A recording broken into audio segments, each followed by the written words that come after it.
నిన్నటి రోజుతో మనం బాలకాండ పూర్తి చేసుకోగలిగాం. శ్రీరామాయణ అంతర్గతమైనటువంటి బాలకాండ పూర్తి చేసి ఈనాడు అయోధ్యకాండలోకి ప్రవేశిస్తున్నాం. వాల్మీకి మహర్షి ఆ కాండలకి ఆ పేర్లు ఉంచడం వెనక శ్రీరామాయణానికి సంబంధించినటువంటి కథా విశేషాన్ని వివరణ చేస్తున్నటువంటి పరిస్థితిని బట్టి ఆ కాండలకు ఆ పేర్లు ఉంచారు. అయోధ్యకాండ అంటే ప్రధానంగా అయోధ్యానగరంలో జరిగినటువంటి ఇతివృత్తం. అదేమిటి? శ్రీరామాయణం రామచంద్ర ప్రభు అయోధ్యలోనేగా ఉండాలి. మిథిలా నగరంలో సీతారాములకి వివాహం అయితే వాళ్ళ తర్వాత ఎక్కడ ఉండాలని మనం కోరుకోవాలి? అయోధ్యలోనే ఉండాలి. ఆయన అయోధ్యనే పరిపాలించాలి. ఆయన అయోధ్యనే పరిపాలిస్తే ఇంకా ఆయన నరుడిగా రావడం అనవసరం. ఎందుకని అంటే ఆయన వచ్చిన అవతార ప్రయోజనాలు రెండు: ఒకటి రావణ వధ, రెండు మనుష్యుని యొక్క గొప్పతనాన్ని నిరూపించడం.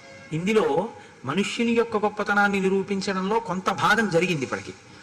మిగిలినటువంటిది రావణ సంహారం తర్వాత మళ్ళీ జరగాలి. ఎందుకంటే ఆయన మళ్ళీ రాజారాముడు కావాలి.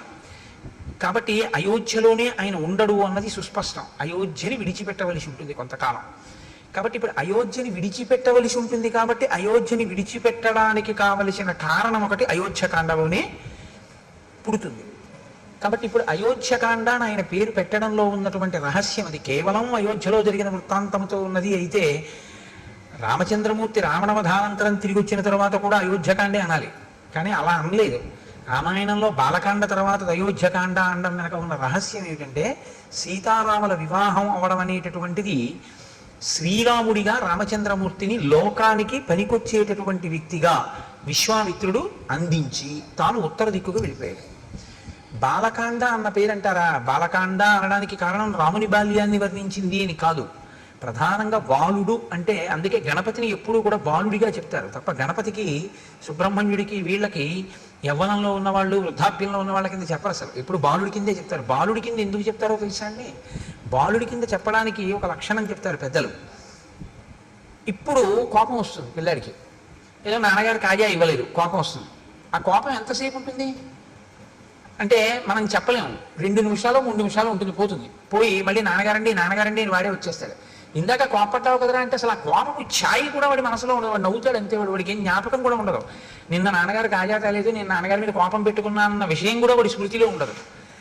అంతగా బాలురు ఎలా ప్రవర్తిస్తారో అలా మనం చేసేటటువంటి తప్పిదములను మన్నించి మన కార్యములకు విఘ్నములను తీసేస్తారు. కాబట్టి విఘ్నేశ్వరుడు బాలుడు, విశ్వామిత్రుడు బాలుడు. విశ్వామిత్రుడు బాలుడు అంటే అంత స్వచ్ఛమైనటువంటి హృదయము కలిగినటువంటి వాడు, బ్రహ్మర్షిత్వమును పొందినవాడు. బ్రహ్మర్షిత్వమును పొందినటువంటి విశ్వామిత్రుడు రామచంద్రమూర్తిని బాలకాండలో ఉత్తరోత్తరాలోకానికి పనికొచ్చేటటువంటి లోకాభిరాముడుగా ఎలా తయారు చేశాడో చెప్పిన కాండ విశ్వామిత్రుడి యొక్క జీవితాన్ని వర్ణన చేసిన కాండ. కాబట్టి దానికి బాలకాండ అని పేరు. ఇప్పుడు మనం అయోధ్యకాండలోకి ప్రవేశిస్తున్నాం. అయోధ్యకాండ తిక్కన గారి మాటల్లో చెప్పాలంటే ఊర్జిత కథోపేతంబు అంటారు. తిక్కన గారు మహాభారతంలో విరాట పర్వాన్ని ఆంధ్రీకరిస్తూ దాన్ని ఊర్జిత కథోపేతంబు అన్నారు. ఊర్జిత కథోపేతం అంటే ఏమిటో తెలుసా అండి? మంచి బిగితో కూడి ఉంటుంది అన్నమాట. అంటే నేను తేలిగ్గా మీకు అర్థమయ్యేటో మాట అనాలంటే సస్పెన్స్ అంటే బాగా తెలిసిపోతుంది.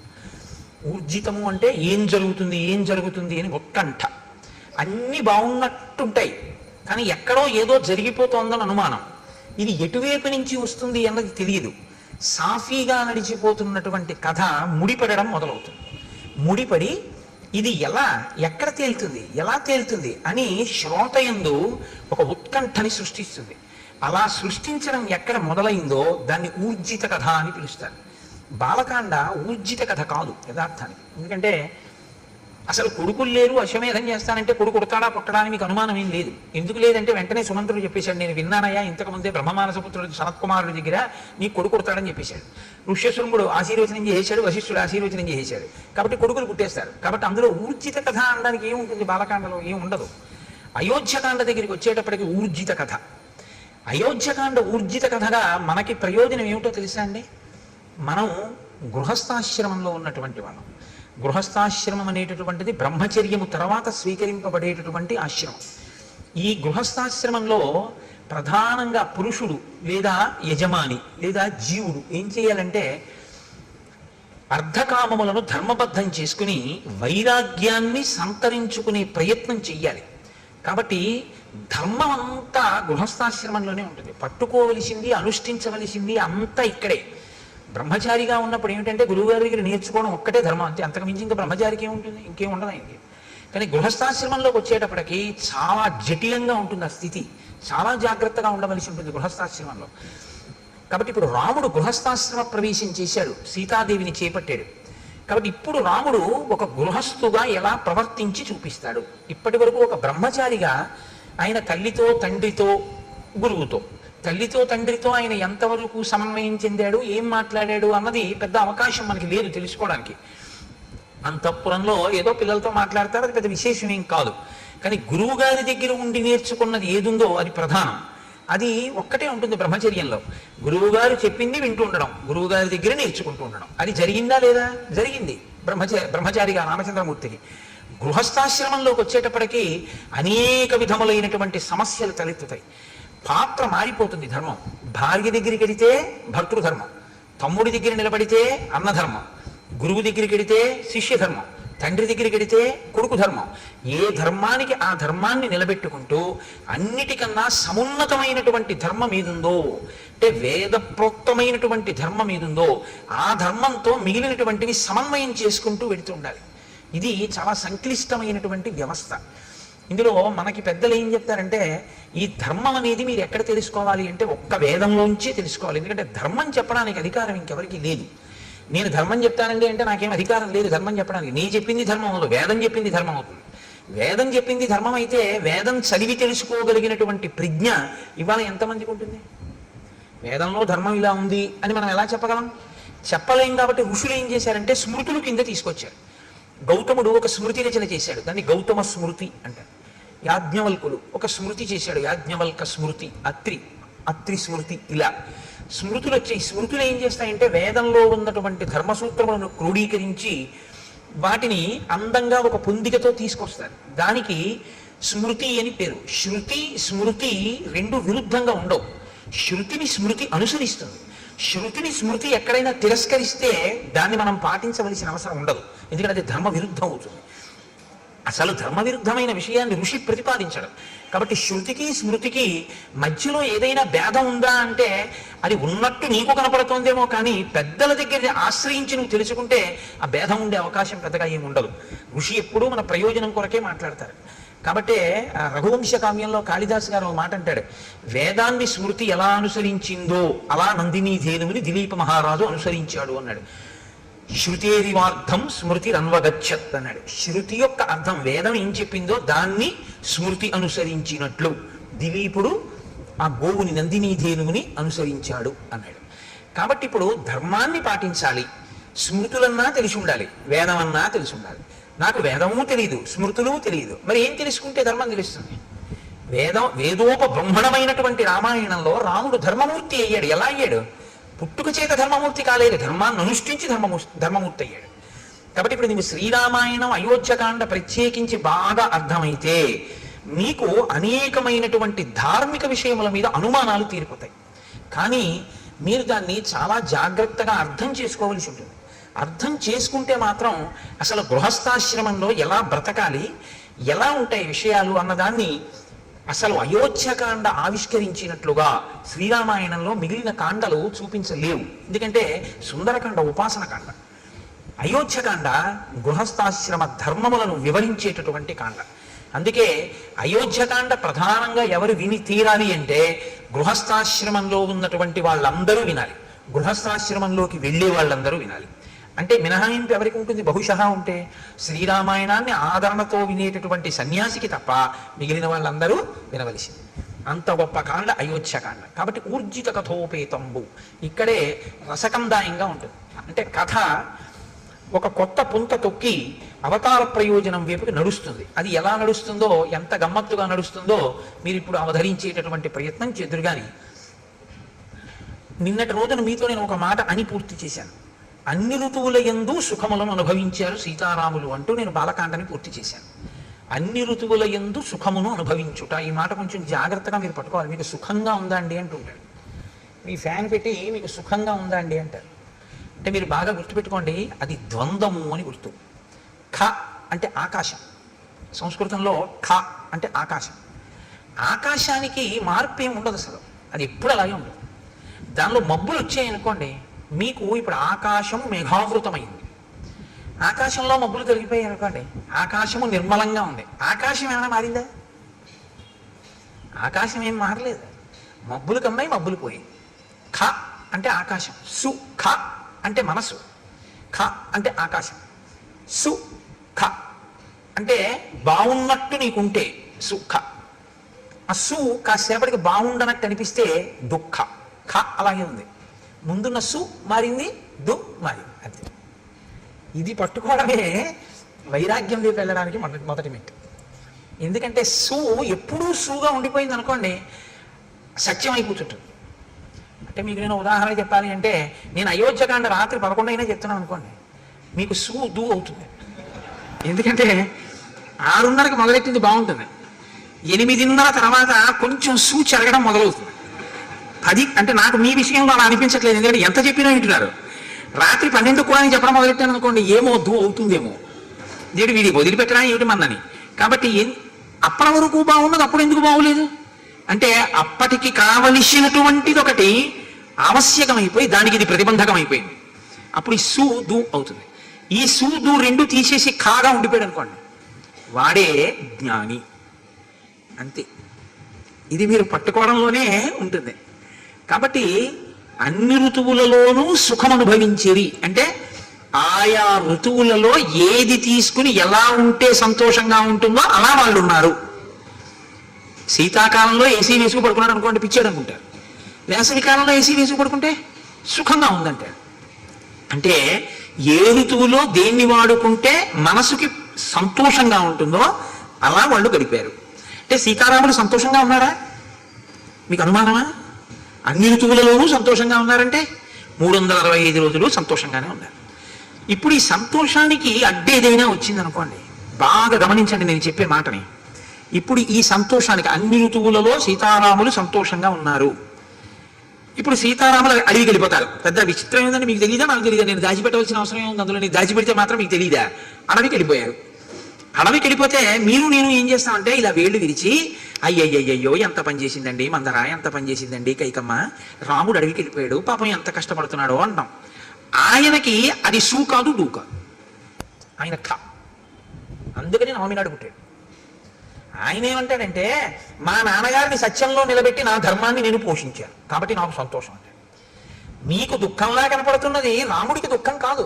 అది రాముడికి దుఃఖం అయితే రామాయణం నేను చెప్పక్కర్లేదు, మీరు వినక్కర్లేదు. ఆయనకి ధర్మం కావాలంతే.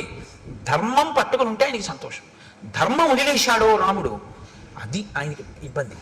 అందుకే అసలు వదలడం. ఎప్పుడైనా వదిలిపెడతాడేమో అన్నట్టు అనిపిస్తుంది ఒక్కొక్కసారి, కానీ వదలడం, దాన్ని పట్టుకుంటాడు. ఇది మీరు రామపాత్ర వైపు నుంచి పట్టుకోవాలి. కదలని రాముడు కదలకుండా ఉన్నా కదిలిపోతున్న పాత్రలు ఎన్నున్నాయో పట్టుకోవడం రామాయణం. కదలని రాముడు కదలకుండా ఉన్నాడు, కదులుతున్నవన్నీ కదలని దాన్ని ఆశ్రయించి కదులుతున్నాయి. మీరు గమనించండి, బండి కదులుతుంది. బండి కదలాలంటే దేన్ని ఆధారం చేసుకుని కదులుతుంది? చక్రాలను ఆధారం చేసుకుని కదులుతుంది. చక్రాలు దీనికి బిగింపబడి ఉంటాయి, ఒక ఇరుసుకుంటాయి. ఇరుసలా ఉండి చక్రాలు తిరుగుతుంటాయి. ఒక తిరగనిది తిరుగుతున్న దాని మీద ఉంటుంది. కదలని బండి కదులుతున్న చక్రాల మీద ఉంటుంది. కదులుతున్న చక్రాల వల్ల బండి కదులుతుంటుంది తప్ప అసలు అది కదలదు. లేదా కదలని దాన్ని ఆధారం చేసుకుని కదులుతూ ఉంటాయి చక్రాలు. అప్పుడు మీరు ఇరుసు కదలటం లేదు, చక్రాలు బిగింపబడి ఉన్నాయి అనుకుంటే. అలా లోపల కదలని రాముణ్ణి ఆధారం చేసుకుని కదిలిపోతున్న పాత్రలు కదిలిపోవడం మొదలవుతాయి అయోధ్యకాండ నుంచి. ఇంకా ఇది అయోధ్యకాండ నుంచి మీరు ఆ కోణంలో చూడవలసినటువంటి ఒక దృక్కోణం రామాయణాన్ని. అందుకని ఈ కదలికని చూపించడం, గచ్చతా కదులుతున్నాయి, ఇక నుంచి నువ్వు జాగ్రత్తగా కదులుతున్నాయంటే కదలనిదేది కదులుతున్నదేది ఇది చూడటం నేర్చుకో. ఇది వాల్మీకి హృదయం. గచ్చతా అని మొదలెట్టారు ఆయన. గచ్చతా అంటే వెళ్ళిపోయెను, వెడలిపోయెను అన్న మాటతో మొదలు పెట్టారంటే ఇది కదలిక. వెళ్ళడం అంటే కదలిక కదండి.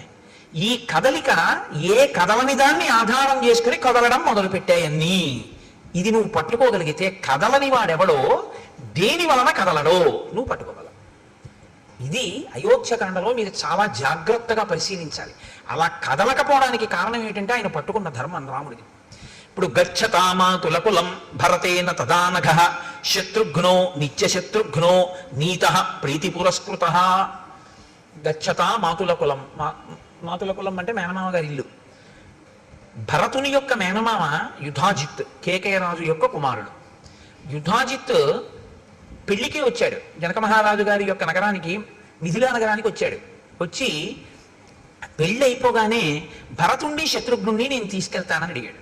లేదా భరతుణ్ణి అడుగుతాడు కదండి, శత్రుఘ్నుణ్ణి అడగాడు, ఎందుకంటే భరతుడు కదా మేనల్లుడు. కాబట్టి భరతుణ్ణి అడుగుతాడు, ఒరే నిన్ను తీసుకెళ్దామని వచ్చాను రా, నీ పెళ్ళి అన్నారు అక్కడికి వచ్చాను, పెళ్ళి అయిపోయింది కదా, ఏదో నిన్ను తీసుకెళ్లి సరదాగా నీతో గడపాలని ఉంది నాకు కొన్నాళ్ళు, అందుకు వచ్చాను, కాబట్టి నిన్ను తీసుకెళ్దాం అనుకుంటున్నాను అంటే భరతుడు తప్పకుండా వస్తాను మామయ్య అంటే కదా దశరథుడిని అడగడం వెళ్తానని. మీరు బాగా ఆలోచించండి. ముందు అసలు భరతుడు ఒప్పుకుంటే కదండి దశరథ మహారాజు గారిని అడగడం. దశరథ మహారాజు గారు భరతుడిని పిలిచి నువ్వు మీ మేనమామ ఇంటికి వెళ్ళిపోని అనరు. ఎందుకనరు? ఒక్కటే కారణం, కొత్తగా పెళ్ళయింది. తన భార్యతో కలిసి వచ్చాడు అయోధ్యకి, మాండవితోటి, శత్రుఘ్నుడు శృతకీర్తితో వచ్చాడు. పిలిచి ఒరే మీ ఇద్దరు మేనమామ ఇంటికి వెళ్ళండి రా అని ఎందుకంటే ఆయన మధ్యలో అనడు. కాబట్టి ఇప్పుడు యుధాజిత్తు భరతుడిని అడిగాడు, భరతుడు దశరథుడిని అడిగాడు, దశరథుడు వీళ్ళన్నాడు. ఇది ఊర్జిత కథోపేతంబు. అలా అంటారా ఏ తండ్రి అయినా? ఇప్పుడేమిట్రా మేనమామ ఇంటికి, మొన్ననే కదా పెళ్ళయింది, కొత్తగా నలుగురు వచ్చారు, కోడళ్ళు, ఏదో సంతోషంగా ఉన్నాం కదా, ఇప్పుడు నువ్వు వెళ్ళిపోతానంటే ఏంటి? పైగా మీరు ఆలోచించండి, భరతుణ్ణి దశరథుడు పంపించేశాడు అనుకోండి. బాగా ఆలోచించండి మీరు. భరతుణ్ణి సరే వెళ్ళు మేనమామ ఇంటికి అన్నాడు. రాముడు సీతమ్మతో, లక్ష్మణుడు సుమిత్రతో, శత్రుఘ్నుడు శృతకీర్తితో అక్కడే ఉంటారు. కొడుకు కోడలు కూడా లేకుండా ఉండిపోయింది ఎవరై ఉంటారు? కైకమ్మ అయి ఉంటుంది. కైకమ్మ అంటే దశరథ మహారాజు గారికి మహా ఇష్టం, ముగ్గురు భార్యలు, ప్రియపత్ని ఆయనకి. ఇప్పుడు ప్రియపత్ని దగ్గరికి ఆయన రోజు రాత్రి అక్కడికే వెళ్తాడు, పెద్ద భార్య దగ్గరికి కూడా వెళ్ళాడు. కౌశల్య చెప్పింది ఆ మాట. కైకమ్మ దగ్గరికి వెళ్తే కైకమ్మ ఏమంటుంది? ఏమంటే వాడినేమో మీరు పంపించేశారు, ఇల్లు చిన్నపోయింది, కొడుకు లేడు కోళ్ళు లేదు, వాళ్ళిద్దరూ సంతోషంగా ఉన్నారు, నేను చూడండి ఎలా ఉన్నాను అంటుందా? అందా? కాబట్టి కైకమ్మను అడగకుండా సరే నువ్వు వెళ్ళిపో అంటాడా? అన్నాడు. భరతుడు ఏం చేశాడు? సరే మామయ్య నీతో వచ్చేస్తానని తను వెళ్ళిపోయాడు. వెళ్ళిపోతూ ఏం చేశాడు? శత్రుఘ్నుని తీసుకెళ్ళిపోయాడు. అసలు మొదటి శ్లోకంలో ఉందండి పట్టంతా అయోధ్యకాండలో.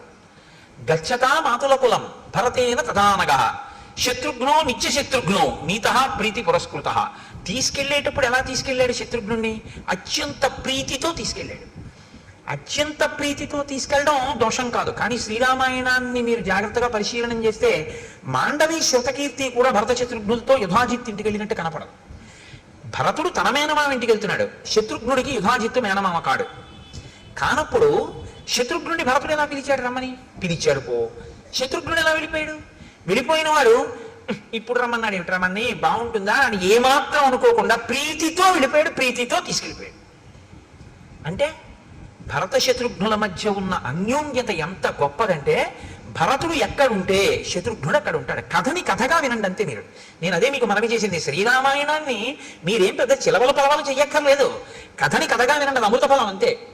ఎందుకంటే అది జరిగిన కథ, వాల్మీకి మహర్షి ఆచమనం చేసి దర్శనం చేసి రాశారు. మళ్ళీ మీరెందుకు దానికి కొత్త వెన్నెలద్దడం ఏం అక్కర్లేదు, ఉన్నవి వినండి చాలు. ఉన్నది వింటే మీకు అమృతం లభిస్తుంది. అవతార ప్రయోజనం నెరవేరడానికి కథ ఎలా బిగుస్తోందో చూడండి. ఇప్పుడు వీళ్ళిద్దరి మధ్య సఖ్యత ఉంది. మిగిలిపోయిన వాళ్ళిద్దరు ఎవరు? రామలక్ష్మణులు మిగిలిపోయారు. వాళ్ళిద్దరు ఎక్కడున్నారు? అయోధ్యలో ఉన్నారు.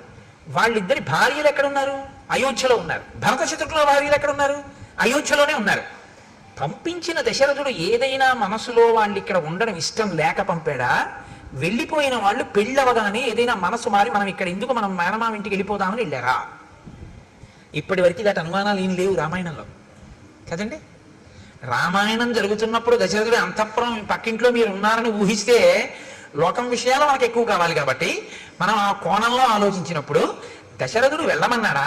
పెళ్ళవగానే ఏమైనా మార్పు వచ్చి ఎవరి గొడవ వాళ్ళు చూసుకుంటే ఏమైనా భరత శత్రుఘ్నులు ఇద్దరు వేరే వెళ్ళారా? మళ్ళీ ఇందులో కొత్త గొడవ ఏమిటంటే భరత శత్రుఘ్నులు అన్నదమ్ములు గారు, ఒక తల్లి బిడ్డలు కాదు, నలుగురు ఒక తండ్రి బిడ్డలు, కానీ నలుగురు ముగ్గురు తల్లుల బిడ్డలు. ఇందులో రామలక్ష్మణులు ఓ తల్లి బిడ్డలు మిగిలిపోయి శత్రుఘ్నులు ఓ తల్లి బిడ్డలు వెళ్ళిపోతే ఏదో ప్రమాదాన్ని మీరు శంకించవచ్చు.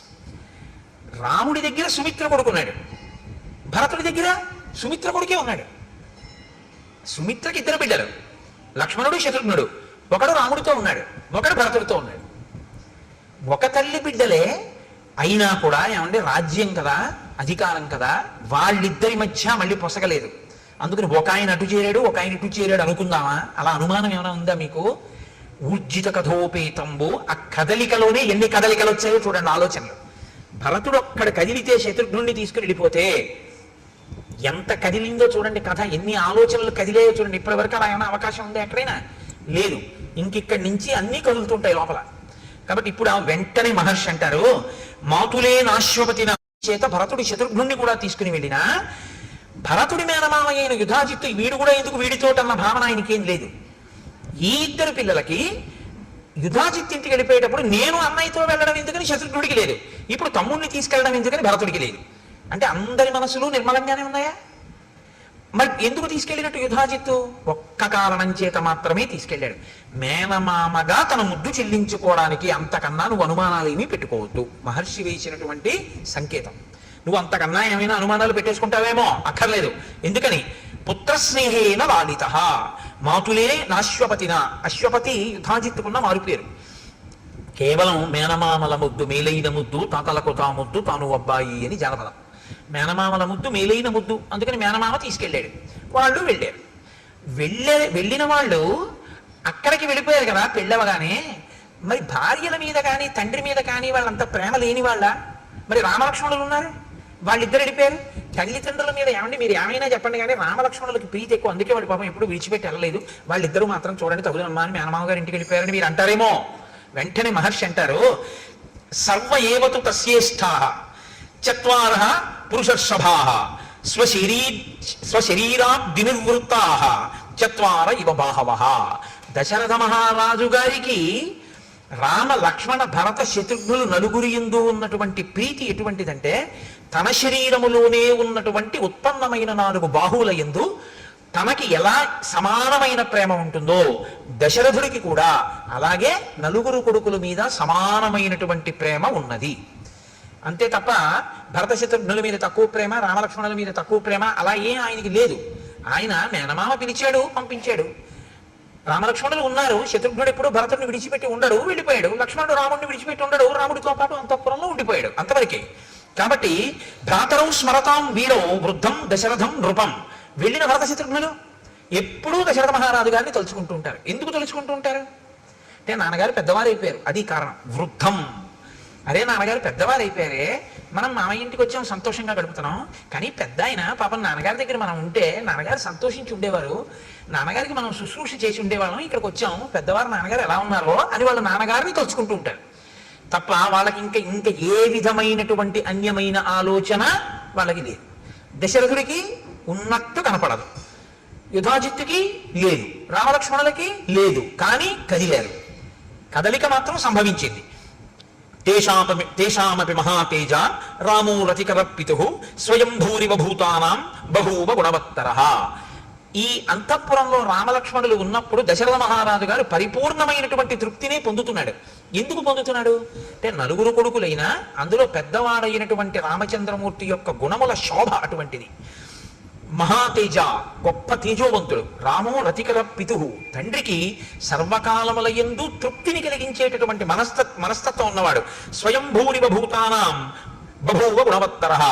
ఆయన పరాక్రమశాలి, పైగా అందరి చేత కూడా అన్ని భూతములకు కూడా ప్రీతిపాత్రుడు. అటువంటి రాముడు అంతఃపురంలో ఉన్నాడు.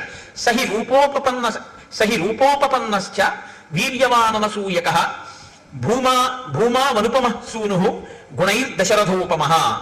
ఆయన గొప్ప రూపవంతుడు రామచంద్రమూర్తి, వీర్యవంతుడు అన్న మాటని మీరు కొంచెం జాగ్రత్తగా అర్థం చేసుకోవాల్సి ఉంటుంది. వీర్యవాన్ అని సంస్కృతంలో ఎందుకంటారంటే, వీర్యవాన్ అంటే అర్థం ఏంటంటే, శత్రువులతో యుద్ధం చేసేటప్పుడు తాను లోపల ఏ విధంగానూ నీరసపడకుండా, అంటే 1000 మంది వచ్చి మీద పడ్డారనుకోండి, కొట్టేస్తే మళ్ళీ 1000 మంది వచ్చారనుకోండి, ఇలా ఎంతసేపు యుద్ధం చేయాలి, ఇలా వచ్చి మీద పడుతూనే ఉన్నారని లోపల తాను కుందకుండా ఎంతో ప్రీతితో రెట్టించిన ఉత్సాహంతో లోపల తనని తాను నిలబెట్టుకుంటూ ఎదుటివాడితో పోరాటం చెయ్యగలిగినటువంటి వీరుణ్ణి వీర్యవాన్ అని పిలుస్తారు. కాబట్టి అటువంటి వీర్యవంతుడైన, అనసూయక, ఇతరుల మీద అసూయతో ఉండేటటువంటి లక్షణం ఉన్నటువంటి వాడు కాడు. భూమా అనుపమ సూనుహు, ఈయన పోల్చి చెప్పడానికి వీలు లేనటువంటి కుమారుడు. గుణైర్ దశరథోపమః, దశరథుని యొక్క కుమారుడైనటువంటి రామచంద్రమూర్తి అన్ని గుణముల చేత శోభించి అందరి యొక్క మన్ననలను పొంది ఉన్నాడు. అంటే ఇప్పుడు మీరు ఒక విషయాన్ని గుర్తుపెట్టుకోవాలంటే రాముడు పుట్టినప్పుడు ఇవన్నీ చెప్పారు కదా, ఇప్పుడు ఎందుకు చెప్తున్నారు ఇప్పుడు మళ్ళీ అయోధ్యకాండలో? ఇది మహర్షి ఊరకనే చెప్తున్న మాటలు కావు. ఇప్పుడు రాముడు పెద్దవాడయ్యాడు, ఇప్పుడు రాముడు యవ్వనంలో ఉన్నాడు, ఇప్పుడు రాముడు గృహస్థాశ్రమంలో ఉన్నాడు, ఇప్పుడు రాముడు భార్యాయుతుడై ఉన్నాడు, ఇప్పుడు రాముడు పెద్దవాడయ్యాడు. పెద్దవాడైనటువంటి రాముడు తన గుణముల చేత ప్రజలతోటి ఏమనిపించుకుంటున్నాడు? పెద్దవాడైన రాముడు గురువుల యొక్క హృదయంలో ఎలా ఉన్నాడు? పెద్దవాడైన రాముడు బ్రాహ్మణుల యొక్క హృదయంలో ఎలా ఉన్నాడు? పెద్దవాడైన రాముడు విద్వాంసుల హృదయంలో ఎలా ఉన్నాడు? పెద్దవాడైన రాముడు ఏమీ తెలిగినటువంటి ఆడవాళ్ళ యొక్క మనసులలో ఎలా ఉన్నాడు? ఆడవాళ్ళ మనసులలో అన్న మాట నేను ప్రత్యేకంగా ఎందుకంటున్నానంటే, వాళ్ళు కేవలం ఇంటికి పరిమితమై కేవలం భర్తని అనుగమించేటటువంటి పాతివృత్యము కలిగినటువంటి స్త్రీలు కాబట్టి అసలు పరపురుషుడి గురించి ఆలోచనే ఉండదు. అటువంటి వాళ్ళు తన భర్త తన బిడ్డల గురించి మాత్రమే ఆలోచించే లక్షణం ఉండేటంతగా శుద్ధమైన మనస్సుతో ఉండేటటువంటి తరుణ వయస్సులో ఉన్న స్త్రీలు, అంటే యవ్వనంలో ఉన్నవారు వృద్ధులైన వారు కూడా రాముడి గురించి ఏమనుకుంటుంటారు. ఇది రాముడు యవ్వనంలోకి వచ్చే లోపల గెలుచుకున్న మనసుల యొక్క స్థితి. ఎంతమందితో ఆయన సమన్వయమయ్యాడో, ఎంతమంది మనసు చూరగొన్నాడో, ఎంతమంది మనసు చూరగొనలేకపోయాడో మీరు చూడాలి. ఎందుకంటే మీరు ఒకటి చూడండి, లోకంలో ఏ ఒక్కడూ అందరి మనసు చూరగొనడం అనేటటువంటిది సంభవం అయ్యే విషయం ఎప్పుడూ కాదు, ఎప్పుడూ కాదు, రాముడికి కూడా కాదు. మీరు చాలా జాగ్రత్తగా చెప్పాలన్నమాట. ఎందుకో తెలుసా? మహర్షి ఈ సర్గలో ఏం చెప్తారంటే, రాముణ్ణి మెచ్చుకోని వాడు లేడు అని చెప్తారు. కొన్ని సర్గలు దాటగానే ఎవ్వరికీ కనపడనన్ని అవగుణములు మందరికి కనపడ్డాయి. అంటే ఉన్నదా లేదా ఒక్కతైనా? ఆ తర్వాత ఆయన వల్ల భయపడవలసిన స్థితిగా కైకమ్మకి కనపడింది. ఒకరిద్దరయ్యారా లేదా? కాబట్టి మీ ప్రయత్నంతో మీరు గెలుచుకోవడం సాధ్యం కాదు. మీ మంచితనాన్ని అర్థం చేసుకోగలిగిన స్థితి కూడా లోకానికి ఉండాలి. అప్పుడు మీరు అందరితో మంచివారిని పెంచుకుంటారు. కానీ నేను ఏ తప్పు చేశానని నన్ను చెడ్డవాడన్నాడండి అని మీరు బాధపడకూడదు. ఎందుకంటే అది వాళ్ళ సంస్కారం, అంతే. మీరేం చేస్తారు దానికి? రాముడు అంత జాగ్రత్త తీసుకున్నాడు. ఊరుకున్నారా రజకుడు? ఎక్కడో ఏడాది పాటు సీతమ్మ తల్లిని రావణాసురుడు కొలువుకూటంలో ఉన్నదాన్ని తీసుకొచ్చి ఏలుకున్నటువంటి వెర్రిరాముడు నేను అటువంటి వాడిని కానన్నాడు. అన్నాడా లేదా? అగ్ని పరీక్ష చేస్తే మాత్రం ఊరుకున్నాడా? అనేవాడు అంటూనే ఉంటాడు. ఆ అన్నవాడు ఎన్నాళ్ళు అన్నాడని అడిగారు. పుర్రె మారిపోయిందేమో కానీ వాడికి ఆ వాచాలత్వం అలవాటు ఉండిపోయి ఆయన ద్వాపరయుగం వరకు అంటూనే ఉన్నాడు. ఆఖరికి కృష్ణుడు కనపడితే కూడా అన్నాడు. అంటే అప్పుడు పక్కనున్న బలరాముడు అన్నాడు, ఈ అలవాటు ఇవ్వాల్టిది కాదన్నాయా, నువ్వు రాముడుగా ఉన్నప్పటి నుంచి ఉందిరా తమ్ముడు, అప్పుడు ఇలాగే వాగాడు వదిన మీద. ఈ పుర్రె తనంత తాను మారదు, ఈ పుర్రె నువ్వు పగలగొట్టే అన్నాడు. అంటే అప్పుడు కృష్ణుడు పగలగొట్టేశాడు ఆ పుర్రె. అంత మౌఢ్యంతో ఉంటారు ఒక్కొక్కరు. కాబట్టి వాళ్ళకి మీరు మంచి అవ్వాలి అని మీరు కోరుకోకూడదు కూడా. మీరు ధర్మపదంలో ఉన్నారా లేదా? అంతేగాని నాకు 198 మందే మంచివారు అన్నారండి, 2 ఓట్లు రాలేదని దాని గురించి బాధపడిపోకూడదు. అలా ఉండదు లోకంలో. ధర్మాన్ని మీరు పట్టుకున్నారా లేదా అంతవరకు. కాబట్టి నతు నిత్యం ప్రశంతాత్మ మృదుపూర్వంతు భాషతే ఉచ్యమానోపి పురుషం నోత్తరం ప్రతిపద్యతే. రాముడి గురించి వినడం అంటే గృహస్థాశ్రమంలో ఉన్నవాడు నేర్చుకోవలసిన విషయాన్ని మీరు పట్టుకోవలసి ఉంటుంది. సతునిత్యం ప్రశాంతాత్మ, ఆయన ఎప్పుడూ ప్రశాంతమైనటువంటి స్థితిలో ఉంటాడు. ఇది కొంచెం మీరు జాగ్రత్తగా పట్టుకోవాలి. నేను ప్రశాంతంగా ఉన్నానండి, మీరు వచ్చి నన్ను తిట్టారు, నా మనసు పాడైతే. ఇప్పుడు బాగా గుర్తుపట్టండి, నేను మీ తిట్లు పుచ్చుకోలేదు. ఏమైంది? మీరు పాడయ్యారు కదా. ఇన్ని తిట్టినా వాడు చూడడం హాయిగా వెళ్ళిపోతున్నాడు, ఏం పట్టించుకోవడం, ఇంకా బీపీ మీకే వస్తుంది కదా. అంటే ఏది పుచ్చుకోవచ్చో ఏది పుచ్చుకోకూడదో దాన్ని పుచ్చుకోవలసిన దాన్ని పుచ్చుకోక్కర్లేదనుకున్న దాన్ని పుచ్చుకోక్కర్లేకుండా పక్కగా వదిలేయగలిగిన ప్రజ్ఞ, అంటే అది సద్విమర్శ మంచి అయితే పుచ్చుకుని, అప్పుడు అది మీరు తీసుకోవాలి. ఇది మనం మార్చుకోవలసింది అనుకుంటే పుచ్చుకుని మార్చుకుంటారు, బాధపడవలసిన అవసరం ఉంది. ఇది మనం పుచ్చుకోవలసిన అవసరం ఉన్నది కాదు అనుకుంటే మీరు దాన్ని వదిలిపెట్టేస్తారు. ఇప్పుడు బాధపడవలసిన అవసరం ఉంది. మీరు పట్టుకున్నారా లేదో? అలా ఉంటే మీరు ప్రశాంతాత్మ. అలా కాకుండా మీకు పనికొచ్చేదే చెప్పాడు ఒక ఆయన, ఏమంటే అలా ఉండకండి, కొంచెం మీరు అనుకుంటున్నారు కానీ కాస్త మీరు అలా ఉండడం వల్ల ఇబ్బంది ఉంటుంది, మీరు కొంచెం ఆ పద్ధతి మార్చుకుని ఇలా ఉండండి అన్నాడు. మీరు కొంచెం పరిశీలన చేస్తే నిజమే, నేను అలా చేయడం కన్నా ఇలా చేస్తే బాగుంటుందేమో అనిపించింది. అప్పుడు మీరు అలా చేయండి, ప్రశాంతాత్మ. మీరు నాకు ఆయన చెప్పడం ఏంటి, నాకు నన్ను ఆయన అలా అనడం ఏంటి అని పీక్కున్నారు అనుకోండి, అశాంతాత్మ. అశాంతి. ఇప్పుడు అది మనం పుచ్చుకోవాల్సింది లేదు, ఆయనకి తెలియదు పాపం ఏం మాట్లాడాలో తెలియదు, కాబట్టి ఏదో మాట్లాడాలనుకుని మాట్లాడేశాడు అంతే. కాబట్టి దాని గురించి పెద్ద చింత లేదు, వదిలిపెట్టేసి అక్కడతో. ఇప్పుడు ప్రశాంతాత్మ కదా, ఇది మిమ్మల్ని బట్టి ప్రశాంతాత్మ కానీ పక్కవాడిని బట్టి ప్రశాంతాత్మ ఎప్పుడూ ఉండదు. అలా అయితే నేను ఏం చేయాలో తెలుసా అండి, అసలు మనిషి అన్నవాడు కనపడని చోటుకు పారిపోవాలి నేను ప్రశాంతంగా ఉండాలంటే. అది సంభవం అండి గృహస్థాశ్రమంలో. తెల్లారులు ఇస్తే కొడుకుంటాడు, భార్య ఉంటుంది, బిడ్డలు ఉంటారు, పాలవాడు ఉంటాడు, పూలవాడు ఉంటాడు, ఉద్యోగానికి వెడతాం, అధికారులు ఉంటారు, అందరూ ఉంటారు, అందరితోటి సమన్వయం అవ్వాలి. అందరితోనూ సమన్వయం అవుతూ మీరు ప్రశాంతాత్మ. అలా ఉండాలంటే ఇది మీకు రావాలి, మీకు వస్తే మీరు ప్రశాంతాత్మ. రాముడు ప్రశాంతాత్మ, ఇది పట్టుకోండి బాగా. ఇప్పుడు రాముడు ఏది పుచ్చుకోవాలో అది పుచ్చుకుంటాడు, ఇది అక్కర్లేదు అనుకుని వదిలేస్తాడు. ఆయన ఇప్పుడు అలాగే ఉంటాడు. ఉండని వాళ్ళు ఎవరంటే ఇన్నన్నా అలా ఉన్నాడని బాధపడేవాడు, ఇంత చెప్పినా మార్చుకోలేదని బాధపడేవాడు, లేకపోతే నీ చెప్తే మార్చుకున్నాడని పొంగిపోయేవాడు. మీరు పట్టుకున్నారో లేదో, ఆయన మార్చుకున్నాడండి. ఆయనండి నీ చెప్తేనే మార్చుకున్నాడని వీడు పొంగిపోయాడు. ఇప్పుడు పొంగు వీడిది, ఆయన ఏం తెలియలేదు, ఆయన ప్రశాంతాత్మ. నీ చెప్పానంటే ఆయన వినలేదు, వీడు కుంగిపోయాడు, కుంగిపోయింది వీణ, ఆయనకేం లేదు ప్రశాంతాత్మ. పొంగు కుంగు నీకు వస్తున్నాయి, ఆయనకేం లేదు. రామాయణంలో కదలికలు ఇలా ఉంటాయి, కదలని వాడెవరు, ఇది ఎంత గుంభనంగా చెప్తాయో చూడండి శ్లోకాలు. ఇది రాముడికా మీకు కూడానా? మీకు కూడా. రక్తపోటు ఎందుకు వచ్చింది అంటే ఆందోళన వలన. ఆందోళన వల్ల ఎందుకు వచ్చింది అంటే ప్రతి చిన్న విషయానికి కదిలిపోతాడు. అలా కదిలిపోకుండా ఉండాలంటే ఏమిటి మార్గం అంటే శ్రీరామాయణం ఒక పెద్ద మనస్తత్వ శాస్త్రము. మీకు ప్రశాంతంగా జీవితం చేసుకునేటటువంటి మార్గాన్ని శ్రీరామాయణం ఉపదేశం చేస్తుంది. అలా ఉండడానికి ఏం చేస్తూ ఉంటాడండి ప్రశాంతాత్మ? మృదుపూర్వంతో భాషతే, చాలా మృదువుగా మాట్లాడతాడు. అదేమి కఠినంగా ఉండదు ఆయన మాట్లాడితే, కానీ ఏమంటే చాలా వ్యగ్రతతో లోపల కడుపులో మండిపోయి చెప్పవలసిన మాట చెప్పవలసి వస్తే ఎలా చెప్తారు? ఏ కేకలేం వేయడు ఆయన, చక్కగా చెప్తాడు. నా సంకుచిత పంథాహ యనమాలి హతోగత అంటాడంతే. వాలి వెళ్ళిపోయిన మార్గం మూసుకుపోలేదని సుగ్రీవుడికి చెప్పు అంటే, మాట వినకపోతే వాళ్ళ అన్నయ్య ఎటు వెళ్ళాడో వెళ్ళిపోతాడని చెప్పు, అంటే చచ్చిపోతాడని చెప్పు. చక్కగా మాట్లాడతాడు. ఎంత అందంగా మాట్లాడతాడు. ఎవరో సరే ఎందుకులేండి, ఇప్పుడు ఏదో రామాయణం మృదువుగా మాట్లాడుతూ మృదువుగా మాట్లాడేదానికి కఠినంగా మాట్లాడే ఉదాహరణ నేను చెప్పడం ఎందుకు. కాబట్టి మృదుపూర్వంతో భాషతే, మృదువుగా మాట్లాడతాడు. కాబట్టి ఆయన లోపల కదలడు. ఒకవేళ నిష్కారణంగా ఎవడో కటువుగా మాట్లాడితే మరి అప్పుడు ఏం చేస్తాడండి?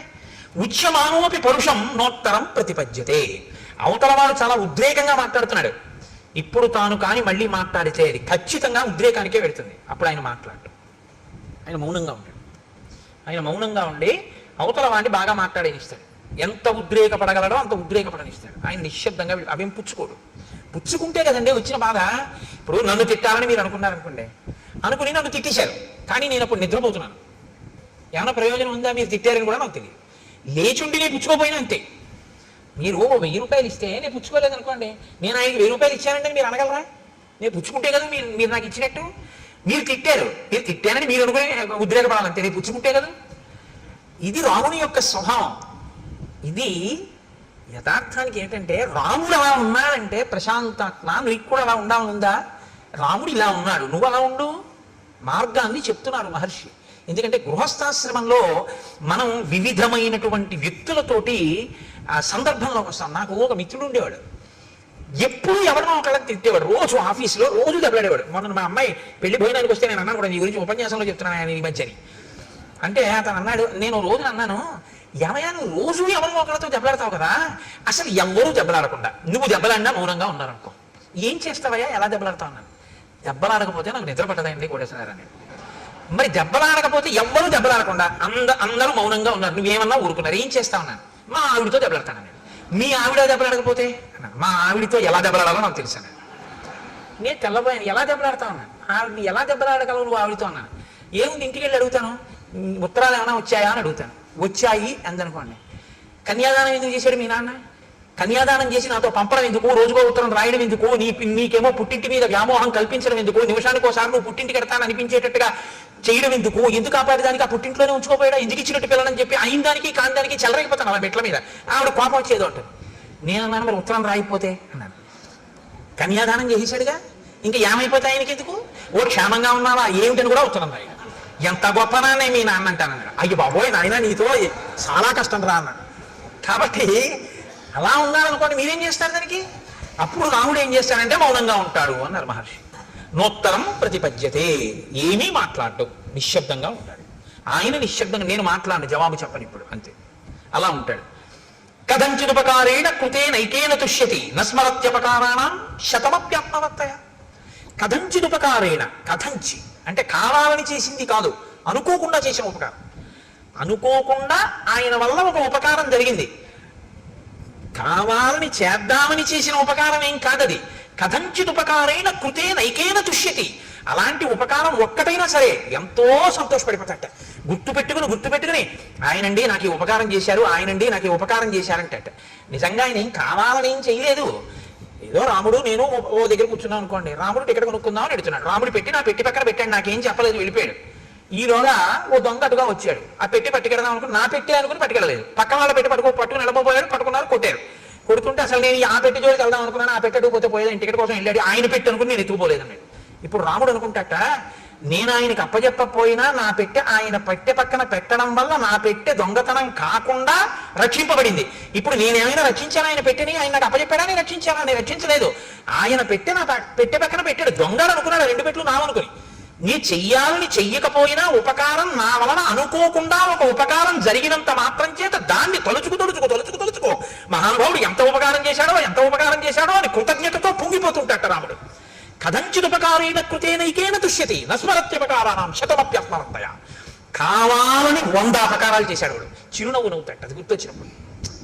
ఇచ్చేవాడు పాన్లెద్దరో తెలియనితనం, ఏం చేస్తాం అమాయకత్వం అంటే అంతే. అంతేగాని అది తలుచుకుని వ్యగ్రత పడిపోతాడు, ఎంత పని చేసేశాడని ఓ దాని మీద పీకేసుకుని ఆందోళన పడిపోతాడు. మీరు చూడండి, రామాయణం విన్నంత తేలిక కాదు.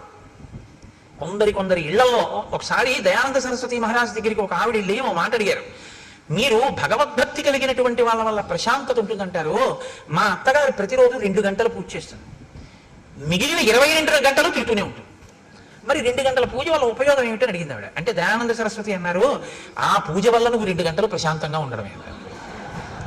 కాబట్టి శతమప్యాత్మవత్తయ, 100 తప్పులైనా సరే రాముడు పట్టించుకోట, ఆత్మవత్తయ, తాను ఆ స్థితిలో ఉంటాడు కాబట్టి అవతల వాళ్ళ అమాయకత్వాన్ని క్షమించేస్తాడు.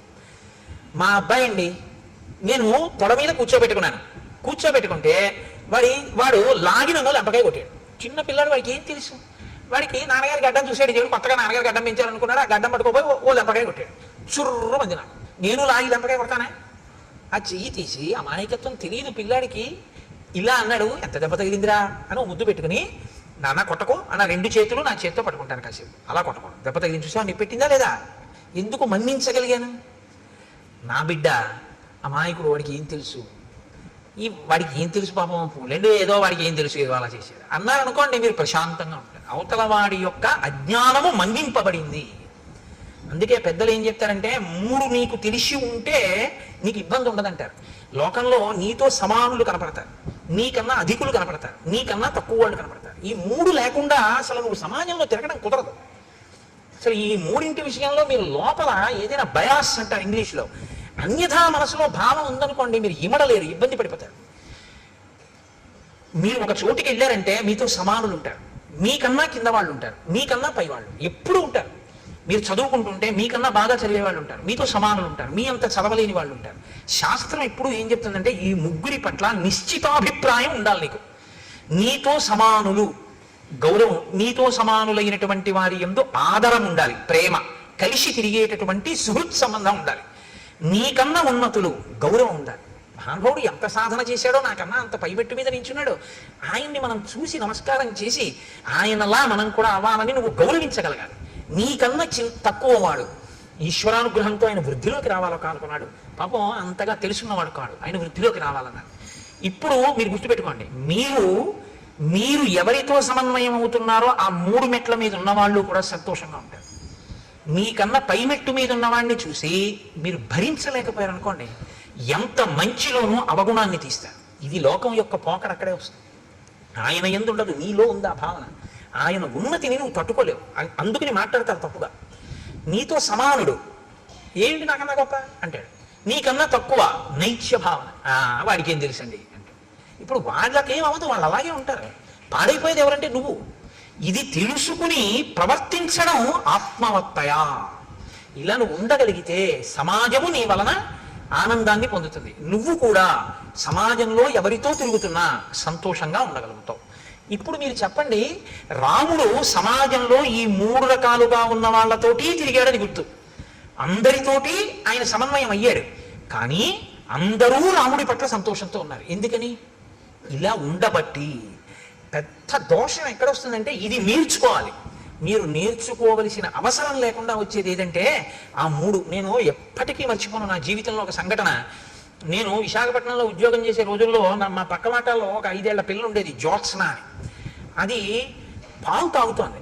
పాలు తాగుతూ వేడిగా ఉన్నాయని అక్కడ పెట్టి ఏదో అటు ఇటు తిరగబోయింది. దాని కాలు తగిలి ఆ గ్లాస్ పడిపోయింది. ఆ పాలు ఒలికిపోయి. నేను అక్కడే ఉన్నాను. వాళ్ళ అమ్మగారు వచ్చారు. వచ్చి అదేంటే పాలు అలా పంపేశావు అన్నారు. అంటే నేను అన్నాను, లేదంటే పాపం చూసుకోలేదు, పాలు పడిపోయాను. ఆ పిల్లంది వెంటనే పాలు పడిపోలేదు, నేనే తంతే పడిపోయాను. నేను అలా ఉండిపోయాను. అబద్ధానికి అలవాటు పడిపోయింది నా సంస్కారం. పాలు పడిపోతాయా? పాలు ఎందుకు పడిపోతాయి? నేను పాలు పడిపోయామ్మా అన్నాను. అమ్మాయింది పాలు పడిపోలేదు, నేను తంతే పడిపోయాను. అంటే పసిపిల్ల కదండి. మీకు ఎందుకు విఘ్నేశ్వరుడు పసివాడో చెప్పాను చూశారు.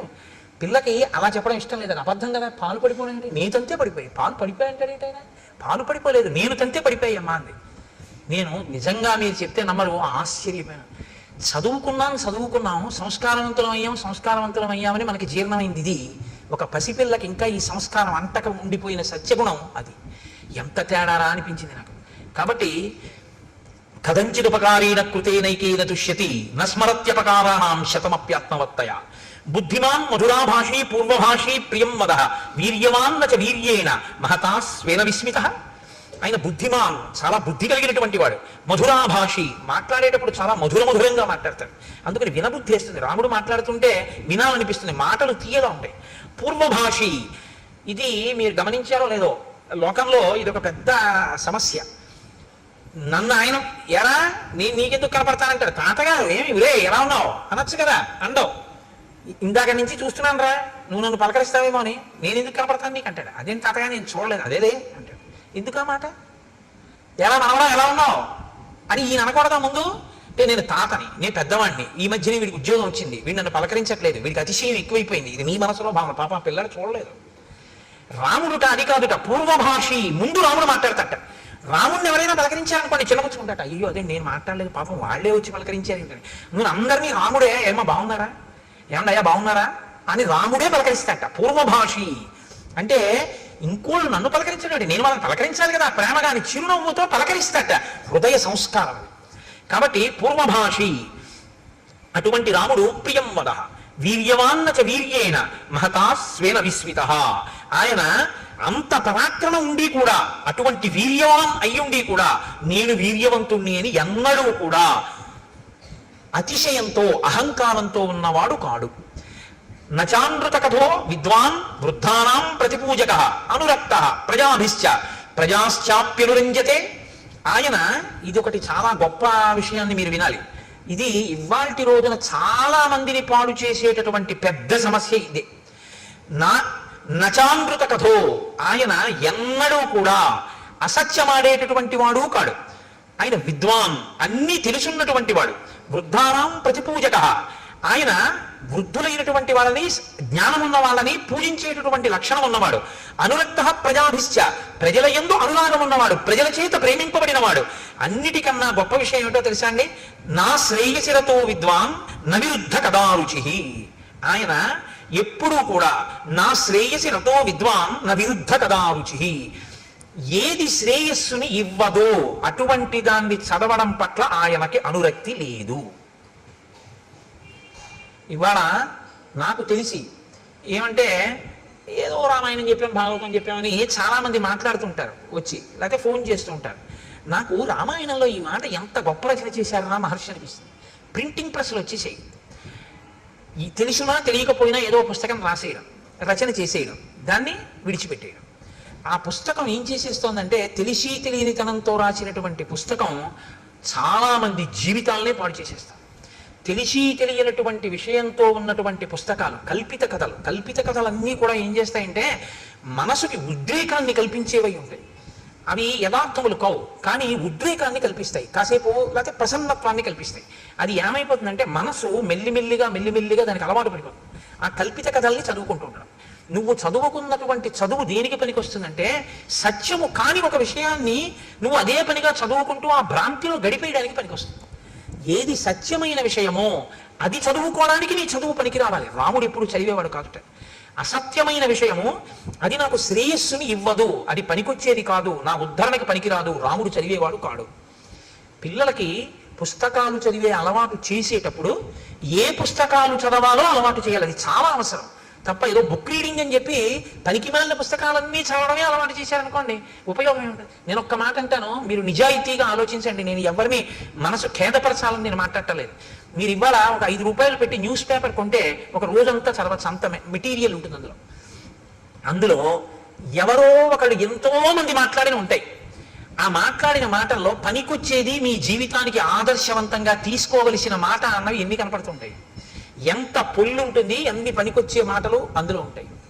కానీ మనం న్యూస్ పేపర్ చదవద్దని నేను అన్నాను. న్యూస్ పేపరే జీవితంగా బతుకుతాం.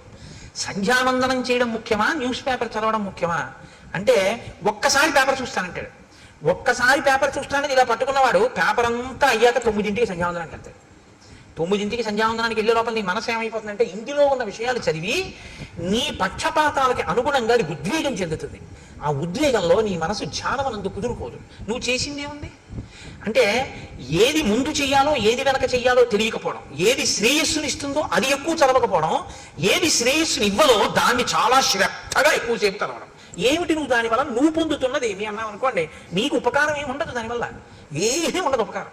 వాడు వీడిని అన్నాడు, వీడు వాడిని అన్నాడు, వాడు వీడిని అన్నాడది, వీడు వాడిని అన్నాడది, మీరు మళ్ళీ కాఫీ తాగి చెప్పుకోవాలంటే ఏమిటి ప్రయోజనం? ఏమీ ఉండదు. రామాయణంలో రాముడు ఏమన్నాడో చదివావా? ఎప్పుడు చదవడం. ఎప్పుడు టైం ఏదండి అంటాడు. రామాయణం అయోధ్యకాండ చదివారు ఏంటంటే ఎప్పుడన్నా 2-3 సర్కలు అన్నారు అనుకోండి, అబ్బే అంత టైం ఎక్కడ ఉంటుందండి నాకంటే. న్యూస్ పేపర్ చదివావా అని అడిగాను అనుకోండి, అసలు న్యూస్ పేపర్ చదవకపోతే నాకు ఆ రోజులా ఉండదండి అంటాడు. అనురక్తి అది పెంచుకోవద్దు. శ్రేయస్సునిచ్చే వాటి మీద నీవు ఎక్కువ సమయాన్ని వెచ్చించడం నేర్చుకో.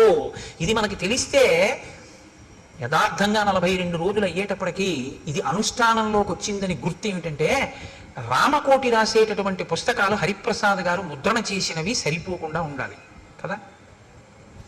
సమయం సద్వినియోగం అవుతోంది. నిజంగా రామాయణం విని మార్పు వచ్చిందని గుర్తు ఏంటంటే, న్యూస్ పేపర్ గంట చదివేది 20 నిమిషాలకి తగ్గించి 40 నిమిషాలు రామకోటికి ఇచ్చేస్తున్నాడని మొదలెట్టారనుకోండి. 40 నిమిషాలు రామకోటి రాసేయడం మొదలు పెడితే హరిప్రసాద్ గారు మళ్ళీ ద్వితీయ ముద్రణకి వెళ్ళాలి పుస్తకాల కోసం కదా.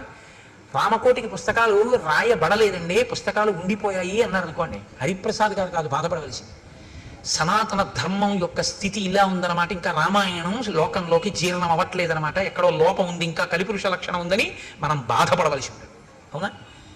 నన్ను సహృదయంతో అర్థం చేసుకోండి. కాబట్టి ఇది రామచంద్రమూర్తి యొక్క స్థితి. కాబట్టి ఇటువంటి మహానుభావుడు. అన్నిటికన్నా అద్భుతమైన విషయం అండి రామాయణంలో, నేను అందుకే మీతో మనవి చేసేది, అయోధ్యకాండలో ప్రతి శ్లోకం మన జీవితానికి అన్వయం అవుతుంది, గృహస్థాశ్రమానికి అన్వయం అవుతుంది, మనని దిద్దుబాటు చేస్తుంది. ఇలా దిద్దుకో నేర్పుతుంది. రాముట ధర్మ కామార్థ తత్వజ్ఞ స్మృతిమాన్ ప్రతిభానవాన్ లౌకికే సమయాచారే కృతకల్పో విశారద. ఆయనకి ధర్మము గురించి, కామము గురించి, అర్థము గురించి బాగా తెలుసు. అసలు పెళ్లి చేస్తే ధర్మేచ అర్థేచ కామేచ నాతి చరామి అంటారు. ఈమెను నేను అతిక్రమించను, ధర్మమునందు, అర్థమునందు, కామమునందు. మిమ్మల్ని నేను మాట అడుగుతాను, చెప్పండి ఈ 3 ఈశలు నిజానికి. ఎందుకంటే మోక్షం పక్కన పెట్టేయండి, చతుర్విధ పురుషార్థాల్లో ధర్మం, అర్థం, కామం. ఇందులో ధర్మం సరే పక్కన పెట్టండి, అర్థము, కామము. అర్థం అంటే డబ్బే కదండి, అందాక అనుకోండి. పోయి ధనీష, అది 3 ఈశలలో ఒక ఈశ. అది అంటే మనిషిని పాడు చేసేది, అది జన్మాంతరం వాసన కింద తరుగుతుంది మనిషిని. అటువంటిది ధనేష, దారేష, పుత్రేష. ఈ 3 ఇవి మనసుని వదలవు జాగ్రత్త. అంటే ఏమిటో తెలుసా? అంటే మనసుని వదలవన్న మాట ఎందుకంటారో తెలుసా? ఇది ఏం చేస్తుందంటే మీ మనసుని మీరు దేని ఎందు పెట్టారో దాన్నే స్మరిస్తుంది. అది అంత్యకాలమునందు శరీరంలోంచి మనసు వెళ్ళిపోయేటప్పుడు ప్రాణోత్క్రమణం అంటారు. చనిపోవడం అంటే ఏమిటో భాగవతంలో చెప్తారు. మనసు ఏం చేస్తుందంటే ఆఖరణ ఇంద్రియాల్లో ఉన్న శక్తులన్నింటినీ సర్దేసుకుంటుంది గబగబా. అంటే కంట్లో ఉన్నటువంటి చూడగలిగిన శక్తిని వెనక్కి లాగేసి తనతో అంటించుకుంటుంది, చెవికి వినగలిగిన శక్తిని వెనక్కి తీసి తనతో పట్టుకుంటుంది, స్పర్శేంద్రియానికి చర్మానికి ముట్టుకుంటే తెలిసే శక్తిని వెనక్కి లాగేసి పట్టుకుంటుంది. పట్టుకుని ఇప్పుడు ఈ మనసు ఏం చేస్తుందంటే ప్రాణోత్క్రమణంతో, అంటే ప్రాణము ఆఖరి శ్వాస ఎట్నుంచి నిర్గమించిందో, ఏ కన్నంలోంచి బయటికి వెళ్ళిపోయిందో అట్నుంచి బయటికి పడిపోతుంది. అది కూడా వెళ్ళిపోయి ఇదే మనసు మీరు చిట్ట చివర దేన్ని స్మరించారో అది తీర్పు. పరమేశ్వరుడికి పునర్జన్మ యందు అధికారము లేదు. బాగా గుర్తుపెట్టుకోండి మీరు ఈ విషయాన్ని, బాగా జ్ఞాపకం చేసుకోండి. మనిషి జీవితంలో గుర్తుపెట్టుకోవాల్సింది, పునర్జన్మ యందు ఈశ్వరునకు అధికారము లేదు. ఈశ్వరుడు ఇవ్వలేడు. మళ్ళీ నన్ను మనిషిగా పుట్టించు, ఈశ్వరుడు పుట్టించలేడు, ఇవ్వలేడు ఈశ్వరుడు. ఎందుకో తెలుసా అండి, మీకు వదిలిపెట్టేశాడు మనిషికి. నీ పునర్జన్మ నీ చేతిలోనే ఉంచాను, మళ్ళీ పుడతావో మళ్ళీ పుట్టావో ఎటు పోతావో నీ ఇష్టం, నీకు వదిలేశాను. ఎలా వదిలేడో తెలుసా? మనసుకి స్మరణ ఉంటుంది, అందుకే స్మరహ అంటారు. ఎప్పుడు తలుచుకుంటుంది. దేన్ని తలుచుకోవడానికి అది అలవాటు పడిపోయిందో అది ఊపిరి మీద ఆధారపడుతుంది. ఆఖరణ అది దేన్ని స్మరించిందో దాన్ని బట్టి పునర్జన్మిస్తాడు ఆయన. నా మనసు ఎప్పుడూ డబ్బుని స్మరించింది అనుకోండి, అర్థేష హీనోపాధుల్లో గడిపోతాడు. తేళ్లు, జర్రిలు, పాములు ఇలాంటి వాటిలో కడతాడు. దారేష భార్య ఎందు ఉండిపోయింది అనుకోండి, అప్పుడు మళ్ళీ ఆ కాముకత్వం చేతనో ఆమె ఎందుండేటటువంటి ప్రీతి పెరిగిపోవడమో ఏదో జరిగింది అనుకోండి, ఆ భార్య అదే పనిగా స్మరణలోకి వచ్చేసి అదే స్మరణతో విడిచిపెట్టాడు అనుకోండి, ఎక్కడో మళ్ళీ హీనోపాధుల్లోకి వెళ్ళిపోతాడు. ఏ కుక్కో పిల్లో ఏదో వెన్నుపాము అడ్డంగా ఉండేటటువంటి జన్మలోకి వెళ్ళిపోతాడు. ఇలా నిలువుగా తిరగదిగా, మనిషికే అడ్డంగా పుట్టి నిలువుగా తిరుగుతుంది, మిగిలిన వాటికి అడ్డంగా పుట్టి అడ్డంగానే ఉంటుంది. అలాగే పెడతాడు. ఇప్పుడు స్మరణం ఈశ్వరుడు చూస్తాడు. ఆఖరి స్మరణ ఏది చేశాడు చూస్తాడు ఆయన. ఈశ్వరుణ్ణి స్మరించింది మనసు, మోక్షం ఇచ్చేస్తాడు. ఈశ్వరుణ్ణి స్మరించడం అంటే ఆఖరణ స్మరిస్తానండి, ఇప్పుడు ఎందుకు ఇవన్నీ అన్నారు. అలవాటు చేసింది ఏదో అది స్మరిస్తుంది, అంతేగాని అప్పుడు స్మరించడానికి ఏం ఓపిక ఉండదు. ఇంకా అప్పుడు మనసు ఏం చేస్తుందంటే నిర్గమిస్తుంది. నిర్గమించడం అంటే గుర్తుపెట్టుకోండి, కళ్ళల్లోంచి, ముక్కుల కన్నాల్లోంచి, చెవుల్లోంచి, నోట్లోంచి, రోమకూపములు కొన్ని లక్షల నుంచి కూడా నిర్గమిస్తుంది. అంటే వెంట్రుకలు పుట్టిన కన్నాలు ఉంటాయి, అవి కన్నాలే, లేకపోతే చెమట బయటికి ఎలా వస్తుంది లోపల నుంచి. రోమకూపాల్లోంచో అధోముఖంగా అంటే ఊర్ధ్వముఖంగా వెళ్ళదు, ఇక్కడ కపాలం పగిలి వెళ్ళాలి. వెళ్ళింది అంటే వాడికి పునర్జన్మ లేదని గుర్తు. అలా వెళ్ళలేదు అంటే ఎటో కింద కన్నాల్లోంచి వెళ్ళాడు. కింద కన్నాల్లోంచి వెళ్ళాడంటే వీడికి ఇచ్చిన ఉపాధిని వీడు వాడుకోలేదు. దీంతో ఏది చేరాలో అందుకు వాడు ఉపయోగించలేదు కాబట్టి అయిన వాళ్ళందరూ ఏం చేస్తారో తెలుసా అండి, దిక్కుమాలాడు వీడి బతుకు ఏమిటో తెలుసా, అన్నీ తెలిసిన వాడికి అమావాస్య మరణం, ఏమీ తెలియని వాడికి ఏకాదశి మరణం, అందుకే వచ్చింది సామెత. వీడి పుర్రె పగల్లా ప్రాణం పోయినప్పుడు, కాబట్టి వీడి పుర్రె పగిలిపోయే వరకు కాల్చేస్తాం. తప్పని చప్పుడు వస్తుంది, కపాల మోక్షం అయిందన్నప్పుడు వెళ్తారు. నువ్వు ఎలాగో పగలగొట్టుకోలేదు, మేమే పగలగొట్టాం పో. ఈ స్థితిని నువ్వు పొందకుండా ఉండాలంటే నీ మనసుని సాధన చేత తిప్పాలి. సమస్త కర్మల యొక్క అంతిమ ప్రయోజనం మనసుని శుద్ధి చెయ్యడమే. మనసు సంస్కరించబడకపోతే అర్ధేష, కామేష, అర్ధేష, పుత్రేష, తర్వాత భార్యేష ఇలా ఉండిపోయింది అనుకోండి, ఈ ఈశలు పునర్జన్మకి కారణం అవుతాయి. ఇది మనం ఒప్పుకుంటాం కాబట్టి బొట్టు పెట్టుకుంటాం. సనాతన ధర్మం అంటే ఉపన్యాసాలు చెప్పడం కాదు, సనాతన ధర్మం అంటే బొట్టు పెట్టుకోవడం. బొట్టు పెట్టుకున్నాడంటే గుర్తు ఏంటంటే పునర్జన్మను ఒప్పుకున్నాడని గుర్తు. బొట్టు పెట్టుకోలేదంటే వాడికి పునర్జన్మ సిద్ధాంతం మీద నమ్మకం లేదని గుర్తు. వాడు వేద ప్రమాణాలను ఒప్పుకోలేదని వాడు బొట్టు పెట్టుకోడు. మనం బొట్టు ఎందుకు పెట్టుకుంటామంటే మేము పునర్జన్మ సిద్ధాంతాన్ని, కర్మ సిద్ధాంతాన్ని మేము అంగీకరిస్తున్నాం. ఇది బొట్టు పెట్టుకోవడంలో సూచిస్తుంది, అందుకని బొట్టు పెట్టుకుంటారు. సనాతన ధర్మంలో బొట్టు లేకుండా బయటికి రాడు ఎవరు. కనుక రాముడి విషయంలో ఏమైందంటే 3 బాగా అర్థం చేసుకున్నాడు అంటున్నారు మహర్షి. బాగా అర్థం చేసుకోవడం అంటే ఏమిటండి అంటే ఏమి లేదు, మీరు బాగా అర్థం చేసుకోవడం అంటే ఈ కామాన్ని పట్టుకెళ్ళి ధర్మంతో ముడేసేయి, అర్థాన్ని పట్టుకెళ్ళి ధర్మంతో ముడేసేయి.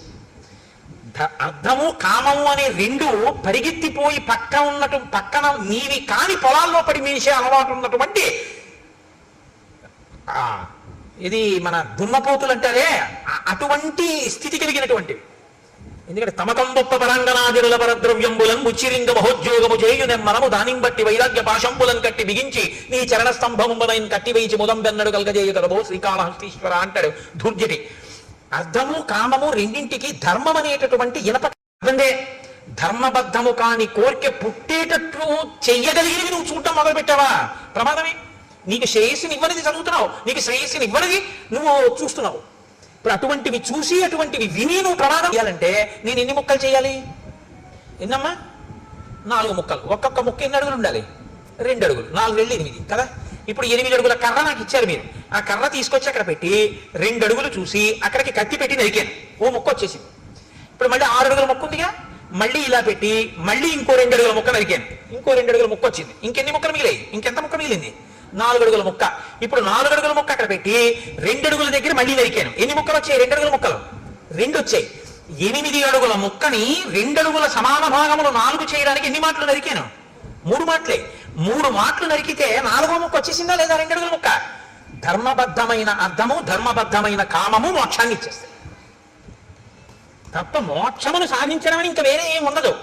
మోక్షము అంటే ధర్మబద్ధమైన అర్ధకామములను తెలిసి ఉండుట, అలా జీవించుట, అదే మోక్షమునకు హేతు. ఇది రాముడికి తెలుసు. కాబట్టి ఇప్పుడు ఏది ప్రధానంగా తెలిసి ఉండాలంటే ధర్మం తెలిసి ఉండాలి. తెలిసి ఉంటే ధర్మానికి అర్ధకామమును ముడివేయాలి. రాముడు ఎలా వేశాడో నువ్వు చూస్తే నువ్వు అలా వేయాలి. కాబట్టి అయోధ్యకాండ అంత గొప్పది. కాబట్టి అయోధ్యకాండ అంటే గృహస్థాశ్రమానికి పనికొచ్చేటటువంటి ఎన్ని విషయాల్లో ఆవిష్కరిస్తుందండి. అలా మీరు ఏ శ్లోకం పట్టుకున్నా అంతే, అందులోంచి ఇన్ని రహస్యాలు చెప్తున్నా. వేదోప బ్రహ్మణం అది. ఏ శ్లోకాన్ని మీరు చదవండి, అందులోంచి మీరు ఒక కొత్త విషయాన్ని తెలుసుకుంటూ ఉంటారు. ఓ ఇదనమాట విషయం, నేను ఇలా దిద్దుకోవాలన్నమాట అని తెలుస్తుంటుంది. కాబట్టి ఇటువంటి రాముడు ఇటువంటి గుణములు కలిగిన వాడు. పైకి ఎలా కనపడుతుంది? రాముడు ఇన్ని గుణములు కలిగిన వాడని ప్రజలు కీర్తిస్తున్నారు. ఇప్పుడు దశరథ మహారాజు గారు అనుకున్నారట, అధరాజ్ఞో బభూవైవం వృద్ధస్య చిరజీవినః ప్రీతిరేషా కథం రామో రాజా రాజస్యాన్మయి జీవతి. నేను చాలా కాలం బ్రతికాను, పెద్దవాడిని అయిపోయాను, వృద్ధుణ్ణి అయిపోయాను, 60,000 సంవత్సరముల వయస్సు వచ్చింది. ఇంతకాలం బిడ్డలు లేరని బాధ, ఇప్పుడు బిడ్డలు పుట్టిన తర్వాత గుణవంతులయ్యారని సంతోషం. ఇప్పుడు ఏం కోరిక వచ్చింది కొత్తగా? నేను బతికుండగా రాముడు రాజవడం చూస్తే బాగున్నాం. తర్వాత కోరిక ఏమిటి వచ్చింది దశరథ మహారాజు గారికి? రాముడు రాజై పరిపాలన చెయ్యడం చూసి స్వర్గానికి వెళ్ళిపోతే బాగున్నాం. ఇప్పుడు ఈ కోరిక పుట్టింది అని ఆయన అనుకుంటున్నాడు. వృద్ధికామోహి లోకస్య సర్వభూతానుకంపన మత్త ప్రియతరో లోకే పర్జన్య వృష్టిమాన్. దశరథుడి దృష్టిలో రాముడు ఎటువంటి వాడు? ఆయన లోకాన్నంతటినీ కూడా అనుగ్రహించగలిగినటువంటి సమర్థుడు. ఎలా అనుగ్రహిస్తాడు అంటే, ఒక ఊళ్ళో వాళ్ళందరూ దాహంతో ఆర్తితో ఉన్నారు. కేవలం పంపుల్లో నీళ్లు బాగా వదిలిపెడతామండి అంటే సరిపోతుందా? ఆచలి వెండిపోతుంది. బాగా నీరు నిండినటువంటి మేఘముల గుంపు వచ్చి వర్షించిందా, చెరువులు తటాకములు అన్నీ నిండిపోతాయి. మంచి జల సమృద్ధి కలుగుతుంది. జనుల యొక్క ఆర్తి తీర్చగలిగినటువంటి సమర్థతలో నీరు నిండిన మేఘం లాంటి వాడు నా కొడుకు, అంతటి సమర్థుడు. కాబట్టి ఆ రాముడు రాజు అయితే బాగున్నాం. అయితే యథాస్వర్గమమాప్నుయాం, అప్పుడు నేను రాజరికం ఆయన చేస్తుండగా చూసి ప్రాణం విడిచిపెట్టి నేను స్వర్గలోకానికి వెళ్ళిపోతాను అని అనుకుని కబురు చేశాడు. పౌరులకు, జానపదులకు, సేనానాయకులకు, మంత్రులకు, సామంతులకు, ఇతర ప్రముఖులకు అందరికీ విడివిడిగా కబుర్లు చేశాడు. అందరికీ కలిపి ఒకరు కాదు, విడివిడిగా. ఒకరికి తెలిసినట్లు ఒకరికి తెలియదు. వాళ్ళల్లో వాళ్ళు చర్చించుకునే అవకాశం ఇవ్వలేదు దశరథుడు. ఎందుకని? ఇది ఊర్జిత కథోపేతంబు. ఏ అశ్వమేధయాగం చేసేటప్పుడు చెప్పినట్టు చెప్పచ్చుగా, అలా చెప్పలేదు. అందరూ రావాలి. ఎలా కబురు చేశాడో తెలుసా అండి? సామంతులందరి దగ్గరికి వెళ్ళి నువ్వు చెప్పి 11 అయ్యేటప్పటికి వచ్చేసేమను. సామంతులందరూ ఎందుకు రమ్మన్నాడు చక్రవర్తి? మాట్లాడుకునే అవకాశం లేదు. అలాగే జానపదుల్లో ప్రముఖుల్ని వచ్చేసేయమను. ఒకళ్ళతో కబురు చేశాడు, వాళ్ళు మాట్లాడుకునే అవకాశం లేదు, వచ్చేసేయడమే. ఒకరితో ఒకరు ఎందుకు పిలిచి ఉంటారన్న విషయం మీద చర్చించడానికి అవకాశం లేకుండా చేశాడు. ఎందుకు చేసి ఉండాలి? ఏం వాళ్ళు చర్చించుకుంటే ఏం? వాళ్ళలో వాళ్ళు చర్చించుకుంటే ఏది చర్చించుకోవాలి? పిల్లల పెళ్ళిళ్ళు అయిపోయి రాజు వృద్ధుడైపోయాడు, యవరాజ్య పట్టాభిషేకం ఏమైనా చేద్దాం అనుకుంటున్నాడా? ఇంతమందిని పిలిచాడంటే బహుశా అదే అయి ఉంటుంది. కాబట్టి యవరాజ్య పట్టాభిషేకం అంటే ఎవరికి చెయ్యాలి? దశరథ మహారాజు గారు రాముడికే చెయ్యాలి. మరి రాముడికే చేస్తాడని వాళ్ళు అనుకుంటే రాముడు మంచివాడు కాకపోతే భయపడాలి. రాముడు మంచివాడని తానే అనుకుంటున్నాడుగా. రాముడు మంచివాడని నేను అనుకుంటున్నా, ప్రజలు అనుకోవట్లేదు అనుకుంటే తను భయపడాలి. ప్రజలు అనుకుంటున్నారని తనకు తెలుసుగా. కాబట్టి ప్రజలు అతను రాజవడం కాదనరు, తనకి రాముడు రాజవడం ఏమీ వ్యతిరేకం కాదు. మరి తను కోరుకుని ప్రజలు కోరుకున్నా రాముడు రాజు అవడేమో అని ఎందుకు భయపడుతున్నాడు? అంటే దశరథుడు భయపడవలసిన కారణం ఏదో ఉందన్నమాట ఎక్కడ కదా. ఇది ఊర్జిత కథోపేతంబు. ఇది మీరు పట్టుకోవలసి ఉంది. అంటే ఏదో దాచాడు దశరథ మహారాజు గారు, అది మనకి తెలియదు, తెలుస్తుంది. ఎక్కడో ఏదో దాచాడు, భయపడుతున్నాడు. ఇది దృష్టిలో పెట్టుకునే భరతుడు మేనమామ గారి ఇంటికి వెళ్ళడాన్ని కూడా దూరదృష్టితో అంగీకరించాడు. ఇప్పుడు వచ్చినటువంటి వాళ్ళందరినీ కూర్చోబెట్టాడు. కూర్చోబెట్టి వేరొక వైపు నుంచి నరుక్కొచ్చి మాట్లాడుతున్నాడు. ఎంత గొప్పగా తను మనసులో ఒక నిర్ణయానికి వచ్చాడు దశరథుడు. తన నిర్ణయానికి రావడానికి కారణం ఆ నిర్ణయం చెయ్యవలసిన పరిస్థితి కాదు, ఆ నిర్ణయం తను బతికుండగా చేసి అమలు చెయ్యగలనో చెయ్యలేను అన్న భయం చేత చేస్తున్నాడు. ఇది భయం అన్నది ఉంది అంటే దాని వెనక ఏదో చెయ్యకూడనిది ఒకటి చేసేసినటువంటి విషయం ఉంది. చెయ్యకూడనిది ఏదో ఒకటి ఇంతకుముందు చేసినది ఇప్పుడు చెయ్యవలసినటువంటి ధర్మానికి అడ్డుగా వస్తుంది. ఇప్పుడు ఈ అడ్డుగా వస్తున్నది 10 మందికి చెప్పలేనిది. 10 మందికి చెప్పలేని దాని నుంచి తప్పించుకుని చెయ్యవలసింది చేసేయాలనుకుంటున్నాడంటే తను భయపడుతున్నాడు. ఏమిటి ఆ విషయం? అది బయట తను ఎలా పడతాడు? పడడం. అందుని పడకుండా మాట్లాడాలి. ఇప్పుడు సభలో ఎంత అందంగా మాట్లాడుతున్నాడో చూడండి. దివ్యాంతరిక్షే భూమౌచ ఘోరముత్పాజం భయం సంచచక్షేచ మేధావి శరీరే చత్మనోజరాం. ఈ మధ్యకాలంలో భూమి మీద అక్కడ నాకు ఉత్పాదములు కనపడుతున్నాయి. అందుకని నేను తొందరగా యవరాజ్య పట్టాభిషేకం చేసేద్దాము అని అనుకుంటున్నాను. నతు కేకయ రాజాం జనకం వా నరాధిప తరయా చానయామాస పశ్చాత్తౌ సృష్యత ప్రియం. ఈ యవ్వరాజ్య పట్టాభిషేకం చెయ్యాలి అనుకుంటున్న విషయాన్ని మీరు జనక మహారాజు గారికి కానీ కేకయ రాజు గారికి కానీ తెలియనివ్వకండి. తెలియనివ్వకండి అనగానే అనుమానం వస్తుందా రాదండి? జనకుడికి ఎందుకు చెప్పకూడదు? వియ్యంకుడు. ఎట్లాంటి వియ్యంకుడు? హ్రస్వరోముడు తన తమ్ముడు, కుశధ్వజుడి తమ్ముడు. కుశధ్వజుడి తమ్ముడు, ఆ తమ్ముడి యొక్క 2 కూతుళ్ళు తనకి 2 కోడళ్ళు, జనకుడి యొక్క 2 కూతుళ్ళు తన 2 కోడళ్ళు. కాబట్టి ఇప్పుడు జనకుడి కూతుళ్ళ కిందే వస్తారు ఆ నలుగురు. కాబట్టి వియ్యంకుడు కదా జనకుడిని పిలవాలి. పట్టాభిషేకం చేసేటప్పుడు పిలవద్దు అంటున్నాడు. అదేమిటంటే వియ్యంకుడికి చెప్పద్దంటాడేంటి? యవరాజ్య పట్టాభిషేకం చేస్తూ అని ఎవరైనా అనుకుంటారేమోనని అనుకోకుండా ఉండవలసిన రీతిలో మాట చెప్తున్నాడు. జనక మహారాజు గారికి చెప్పకండి, కేకయ రాజు గారికి చెప్పకండి, వాళ్ళిద్దరికీ తెలియక్కర్లేదన్నాడు. అంటే ఈ ఇద్దరే వద్దనడానికి ఏదో కారణం ఉందన్నమాట. ఈ ఇద్దరిని ఎందుకు వద్దంటున్నాడు అన్నది తర్వాత తెలుస్తుంది మనకి. ఊర్జిత కథోపేతము కదండి, తెలిసినా నేను చెప్పేయకూడదు, అలా చెప్పకుండా ఉండాలి కాసేపు గుంభరంగా. కాబట్టి వీళ్ళిద్దరికీ తెలియనివ్వకండి. అంటే మిగిలిన వాళ్ళు తెలివి తక్కువ వాళ్ళు ఏంటి, ఏమన్నా వాళ్ళిద్దరికి ఎందుకండి చెప్పొద్దన్నాడు అంటారు. కార్యం తొందరగా పూర్తి చేయాలి. వాళ్ళు చాలా దూరంలో ఉన్నారు, వెళ్ళి చెప్పి తీసుకొచ్చేంత సమయం లేదు. అందుకని మీరు ఏం చేస్తారంటే ఇప్పుడు వెళ్ళి చెప్పాలనుకోకండి, చేసేది మంచి పని కాబట్టి తెలుసుకుని వాళ్ళు సంతోషిస్తారని. ఇప్పుడు మీరు ఆలోచించే అవకాశం లేకుండా ఆపాడు. అంటే దశరథుడు అమాయకుడు ఏం కాడు, చాలా తెలివైనవాడు కదండి. చాలా ఆలోచించాడు అనమాట. ఎన్నో రాత్రులు ఆలోచించాడు. ఆలోచించి మిగిలిన వాళ్ళతో మాత్రం నేను ఈ విషయం మాట్లాడాలన్నాడు అని పౌరులని, జానపదులని, సామంతుల్ని అందరినీ కూర్చోబెట్టి అన్నాడు, ఇదం శరీరం కృత్స్నస్య లోకస్య చరతాహితం పాండురస్యాతపత్రస్య ఛాయాయాం జిరితం మయా. చాలా గొప్ప మాట అండి. నాకు రామాయణం అయోధ్యకాండలో చాలా ఇష్టమైన శ్లోకాల్లో ఇది ఒకటి. ఎంత అందంగా మాట్లాడాడంటే సభ యొక్క సానుభూతిని పొందే రీతిలో మాట్లాడాడు. ఈ తెల్ల గొడుగు కింద కూర్చుని నేను చాలా కాలంగా పరిపాలన చేస్తున్నానన్నాడు. రాజు రంగుల గొడుగుల కింద కూర్చోకూడదు, తెల్ల గొడుగు కిందే కూర్చోవాలి. ఇప్పుడు రేపు పాదుకా పట్టాభిషేకం చేసామనుకోండి, రంగు గొడుగు పెట్టకూడదు, తెల్ల గొడుగే పెట్టాలి. తెల్ల గొడుగు లేదనుకోండి చేయించేయాలి ఇలాగా. కాబట్టి తెల్లటి గొడుగు కింద కూర్చున్నాను నేను. ఎన్నేళ్ళు? కొన్ని వేల ఏళ్ళు కూర్చున్నాను. కొన్ని వేల ఏళ్ళు కూర్చోవడంలో నాకు తెలియలేదు సుమా అన్నాడు. అంటే రాజ్యాన్ని పరిపాలిస్తున్నటువంటి ఆనందంలో, ఈ భోగాల్లో ఈ శరీరం ముసలదైపోయింది. తెల్ల గొడుగు కింద ఈ శరీరం జర్జరీభూతం అయిపోయింది. అంటే తెలియకుండా భోగాల్లోనే జర్జరీభూతం అయిపోయింది.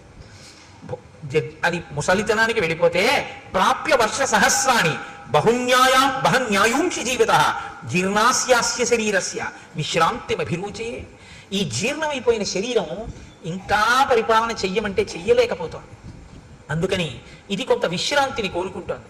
నేను నా పూర్వీకులు కూడా ధర్మాన్ని పట్టుకుని కొన్ని వేల సంవత్సరాలుగా ఇక్ష్వాకు వంశం ఈ రాజ్యాన్ని ప్రజలని కన్నబిడ్డలలా పరిపాలిస్తోంది. నా పూర్వీకులు ఏ ధర్మం పట్టుకున్నారో నేను కూడా అదే ధర్మాన్ని పట్టుకున్నాను. మిమ్మల్ని కన్నబిడ్డల్లా పరిపాలించాను. నా ఓపిక ఉన్నన్నాళ్ళు పరిపాలించాను. ఇక నాకు పరిపాలించడానికి ఓపిక లేదు, విశ్రాంతిని పొందాలి. అనురూప సవైనాథో లక్ష్మీవాన్ లక్ష్మణగ్రజ త్రైలోక్యమపి నాథేన ఏనస్యాన్ అధవత్తరం. 3 లోకములను పరిపాలించగలిగినటువంటి దక్షుడైనటువంటి రాముడు నా కుమారుడు. కాబట్టి ప్రజలకు హితకరమైనటువంటి రీతిలో పరిపాలన చెయ్యగలిగిన వాడు కాబట్టి రాముడికి యమరాజ్య పట్టాభిషేకం చెయ్యాలనుకుంటున్నాను. ఎవరో ఒక్కడే ఆలోచించి తీసుకున్నటువంటి నిర్ణయం అంత గొప్పగా ఉండదు. తటస్థులై అంటే అటు ఇటు చెందని వారైనటువంటి వారు ఆలోచించి చెప్పినటువంటి నిర్ణయంలో పక్షపాతం ఉండదు. కాబట్టి మీరు బాగా ఆలోచించి చెప్పండి, మీరు ఎలా చెప్తే నేను అలా చేస్తాను, ఇవ్వనా రాముడికి రాజ్యాన్ని అన్నాడు. అంటే సభంతా ఒక్కసారండి అనేక వర్ష సహస్రో వృద్ధస్త్వమసి పార్థివ స రామం యువరాజానం అభిషించస్వ పార్థివం ఇచ్చామోహి మహాబాహుం రఘువీరం మహాబలం గజేన మహతాయాంతం రామం ఛత్రవృతాననం. రాజా, నువ్వు కొన్ని వేల సంవత్సరములు పరిపాలించావు, బడలిపోయావు. మాకు కోరికగా ఉంది, ఎప్పుడెప్పుడు రాముడు రాజవుతాడా, ఎప్పుడెప్పుడు అంబారీ ఏనుగు మీద పెడతాడా, ఎప్పుడెప్పుడు తెల్లగొడుగు కింద కూర్చొని యువరాజుగా పెడతాడా, ఎప్పుడు చూస్తామా. వీళ్ళప్పుడే కళని ఇంకొంచెం ముందుకు తీసుకెళ్ళిపోయారు. మాకు అలా ఉందని చూడాలనుంది అన్నారు. దశరథుడి ప్రజ్ఞ ఎక్కడుందో తెలుసా అండి? ఇప్పుడు సభ చేత ఆమోద ముద్ర వేయిస్తున్నాడు. ప్రజలందరూ కోరుకున్నారా రాముడు రాజు కావాలని అన్న విషయాన్ని తీసుకొస్తున్నాడు అనమాట ప్రస్తావనలోకి. నా నిర్ణయం కాదు, ప్రజలందరూ కోరుకున్నారంటున్నారంటే ఏదో భయం ఉంది. తనే నిర్ణయం చేశానని చెప్పడానికి భయపడుతున్నాడు. అధికారం తనకున్న, రాముడిని రాజు చేయడానికి తనకు అధికారం ఉంది, పెద్ద కొడుకుని చేసేయచ్చు. కానీ నేనే చేశానండి పెద్ద కొడుకుని రాజుని అంటే ఎలా చేస్తావయ్యా అనేవాడు ఎవడో ఉన్నాడనమాట. ఎలా చేస్తావయ్యా అనేవాడు ఉన్నాడంటే అలా అనడానికి అవకాశం తను ఇచ్చాడనమాట ఎవరికో. అలా అనేవాడు ఎవడైనా ఉన్నవాడు వచ్చి అలా అంటాడేమోనన్న భయంతో రాజన్నవాడు ప్రజలు మెచ్చుకున్నవాడై ఉండాలి. ప్రజలందరూ కోరుకున్నారు రాముడికి రాజ్యం ఇచ్చాను అనిపించడానికి సభ చేత ఆమోదముద్ర వేయిస్తున్నాడు. ఎంత తెలివిగా వేయించాడో తెలుసా అండి? శృత్యైవ వచనం యన్మే రాఘవం పతిమిచ్చద రాజాన సంశయోయం వే కిమిదం మృతతత్వతః కథం ను మయి ధర్మేణ పృథివీం అనుశాసతి భవంతో ద్రష్టుమిచ్చంతి యువరాజం మమాత్మజం. మీరు నిజంగా చెప్పండి, నేను ఇన్ని వేల సంవత్సరములు ధర్మంగా పరిపాలించాను కదా రాజా, ఇప్పుడు మీరేమి గుసిరివారైపోనండి, చక్కగా ఓపికగా ఉన్నారు కదా, పరిపాలిస్తున్నారు కదా, మీరే ఉండండి. ఇప్పుడు ఇందులో మంగళకరంగా ఎవడో కొత్తగా అవరాజ్య పట్టాభిషేకం ఏంటి, అలా ఉండండి, హాయిగా మీరే చేయండి అన్న మానేసి రాముడినే తీసుకొచ్చేయండి పెట్టేయండి అంటున్నారు కదా. రే, మీకు నా పాలనలో లోపం కనపడిందా, రాముడిలో నాకన్నా గుణాలు కనపడ్డాయా, ఏవి చెప్పండి అన్నాడు. అంటే ప్రజలు ఎంతగా కోరుకున్నారో చెప్పించాలనుకున్నాడు. వాళ్ళు అన్నారు, బహవో నృప కళ్యాణ గుణా పుత్రస్య సంతితే. నాయనా మహానుభావ, ఏం చెప్పమంటావు? నీ కొడుకుకి ఎన్ని కళ్యాణ గుణాలున్నాయో. ధర్మజ్ఞ, సత్యసంధశ్చ, శీలవాననసూయక, క్షాంత, శాంతయిత, శ్లేక్షణ, కృతజ్ఞో, విజితేంద్రియ. రాజు అయినటువంటి వాడు మృదుస్వభావి అయి ఉండాలి. తీవ్రమైన శిక్షలు, వ్యగ్రతతో కూడిన బుద్ధి ఉన్నవాడు కాకూడదు. ప్రజలు ఎలా కోరుకుంటారో ఆ మాటలు ప్రజలు అన్నారంటే రాముడు ఎటువంటి వాడు కాబట్టి అంటారు. ఎందుకు? ధర్మజ్ఞ, ఆయనకి ధర్మం తెలుసు. సత్యసంధస్య, మాట తప్పడు, అబద్ధం ఆడడు. శీలవాన్ అనసూయక, మంచి స్వభావం ఉన్నవాడు, ఎవ్వరి యందు అసూయ లేనివాడు. క్షాంత, ఓర్పు ఉన్నవాడు. శాంతయిత, ఆయన మాట్లాడేటప్పుడు కుపితులను, చాలా బాధతో ఉన్న వాళ్ళని, ఇబ్బందుల్లో ఉన్న వాళ్ళని ఓదార్పుగా మాట్లాడతాడు తప్ప అవతలవాడు కష్టంలో ఉన్నాడు కదా అని మరింత ఏడిచేలా మాట్లాడడం ఆయనకి రాదు. కాబట్టి శాంతయిత, శ్లేక్షణ, అత్యంత మృదువైనటువంటి స్వభావం ఉన్నవాడు. కృతజ్ఞో, చేసిన ఉపకారాన్ని మరిచిపోనివాడు. విజితేంద్రియ, ఇంద్రియములను గెలిచినటువంటి వాడు. ప్రియవాదీచ భూతానాం సత్యవాదీచ రాఘవ బహుశ్రుతానాం వృద్ధానాం బ్రాహ్మణానాం ఉపాసిత. బాగా చదువుకున్నటువంటి వృద్ధుల్ని బ్రాహ్మణుల్ని ఉపాసించేటటువంటి లక్షణం కలిగినటువంటి వాడు. ప్రియవాది, చాలా ప్రియముగా మాట్లాడేవాడు. అన్ని భూతముల పట్ల గౌరవం కలిగినటువంటి వాడు. సత్యవాది అయిన వాడు. అటువంటి వాడు రాజు కావాలని మేము కోరుకోమా? వ్యసనేషు మనుష్యానాం భృశం భవతి దుఃఖితః ఉత్సవేషు సర్వేషు పితేవ పరితుష్యతి. చాలా చమత్కారమైనటువంటి మాట అన్నారు వాళ్ళు. వ్యసనేషు మనుష్యానాం భృశం భవతి దుఃఖితః. ప్రజలు కష్టంలో ఉన్నప్పుడు తెలుసుకుని వాళ్ళు కష్టపడ్డారని బాధపడుతూనే ఉంటాడు రాముడు. ప్రజల్ని సుఖపెట్టడంలో తండ్రిలా సుఖపెడతాడు. ఏమిటి మాట అంటే, రాముడు పరిపాలన చెయ్యడం అంటే ఎలా ఉంటుందంటేట, ప్రజలకు ఒక కష్టం వచ్చింది అనుకోండి, ఆ కష్టం తీరిపోయిన తర్వాత రాముడు మాత్రం, ప్రజలు ఆ కష్టం మర్చిపోయారు, రాముడు మర్చిపోతాడు. నేను రాజునై ఉండగా ఒకనొకప్పుడు ప్రజలంతా కష్టపడ్డారు, నేను వాళ్ళని అప్పుడు సుఖపెట్టలేకపోయానని ఇప్పటికీ తలుచుకు ఏడుస్తాట. ఇది అమ్మ లక్షణం అన్నారు. దానికి ఒక అద్భుతమైనటువంటి ఉపమానం ఇచ్చారు ఒక పెద్దలైన వారు. ఒక వ్యాఖ్యానంలో ఒక తల్లి ఓ పసిపిల్లవాడిని తీసుకుని అక్కడ కూర్చోబెట్టుకుంది, బియ్యం ఏరుకుంటోంది. ఇంకో అమ్మలక్క వచ్చింది, ఈవిడ మాట్లాడుకుంటున్నారు. ఈ పిల్లవాడు తెలియని వాడు పాకుతూ వెళ్ళి పక్కన ఉన్న పాడుపడ్డ బావిలో పడిపోయాడు. అమ్మా అని ఏడిచాడు. బాగా చీకటిగా ఉంది, నుయ్యి అందులో పడిపోయాడు. అయ్యో పిల్లాడు పడిపోయాడు అని గుండెలు బాదుకుంది ఆవిడ.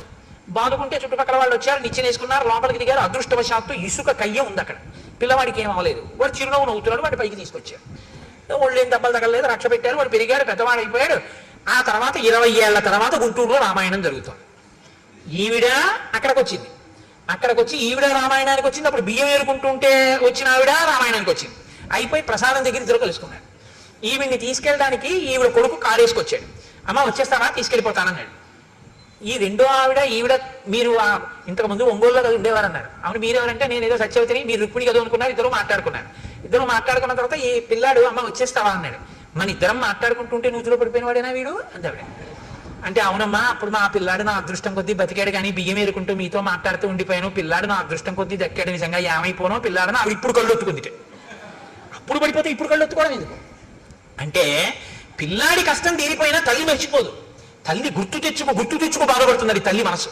భృశం భవతి దుఃఖిత. ఏ రాముడు ఎప్పుడో ప్రజలకి కష్టం వచ్చినా తలుచుకు బాధపడతారు, ఆ కష్టం పోయినా సరే. ఉత్సవేషు సర్వేషు పితేవ పరితుష్యతి. తండ్రి వాలంటరీ రిటైర్మెంట్ పెట్టేశాడు, ప్రావిడెంట్ ఫండ్ అమ్మేశాడు, అన్నీ కలిపి కొడుకు ఇచ్చేశాడు. కొడుకు అమెరికా వెళ్ళిపోయాడు.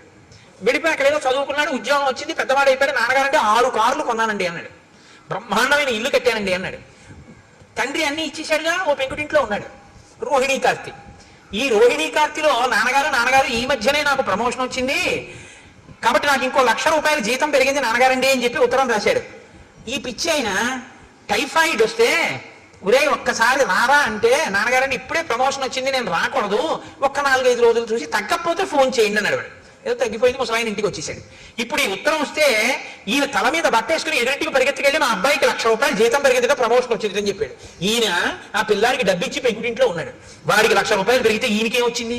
ఈయనకి టైఫాయిడ్ వస్తే వాడు చూడడానికి కూడా రాలేదు. అయినా మరి ఈయనకి ఎందుకు సంతోషం అంటే, పితేవ పరితుష్యతి.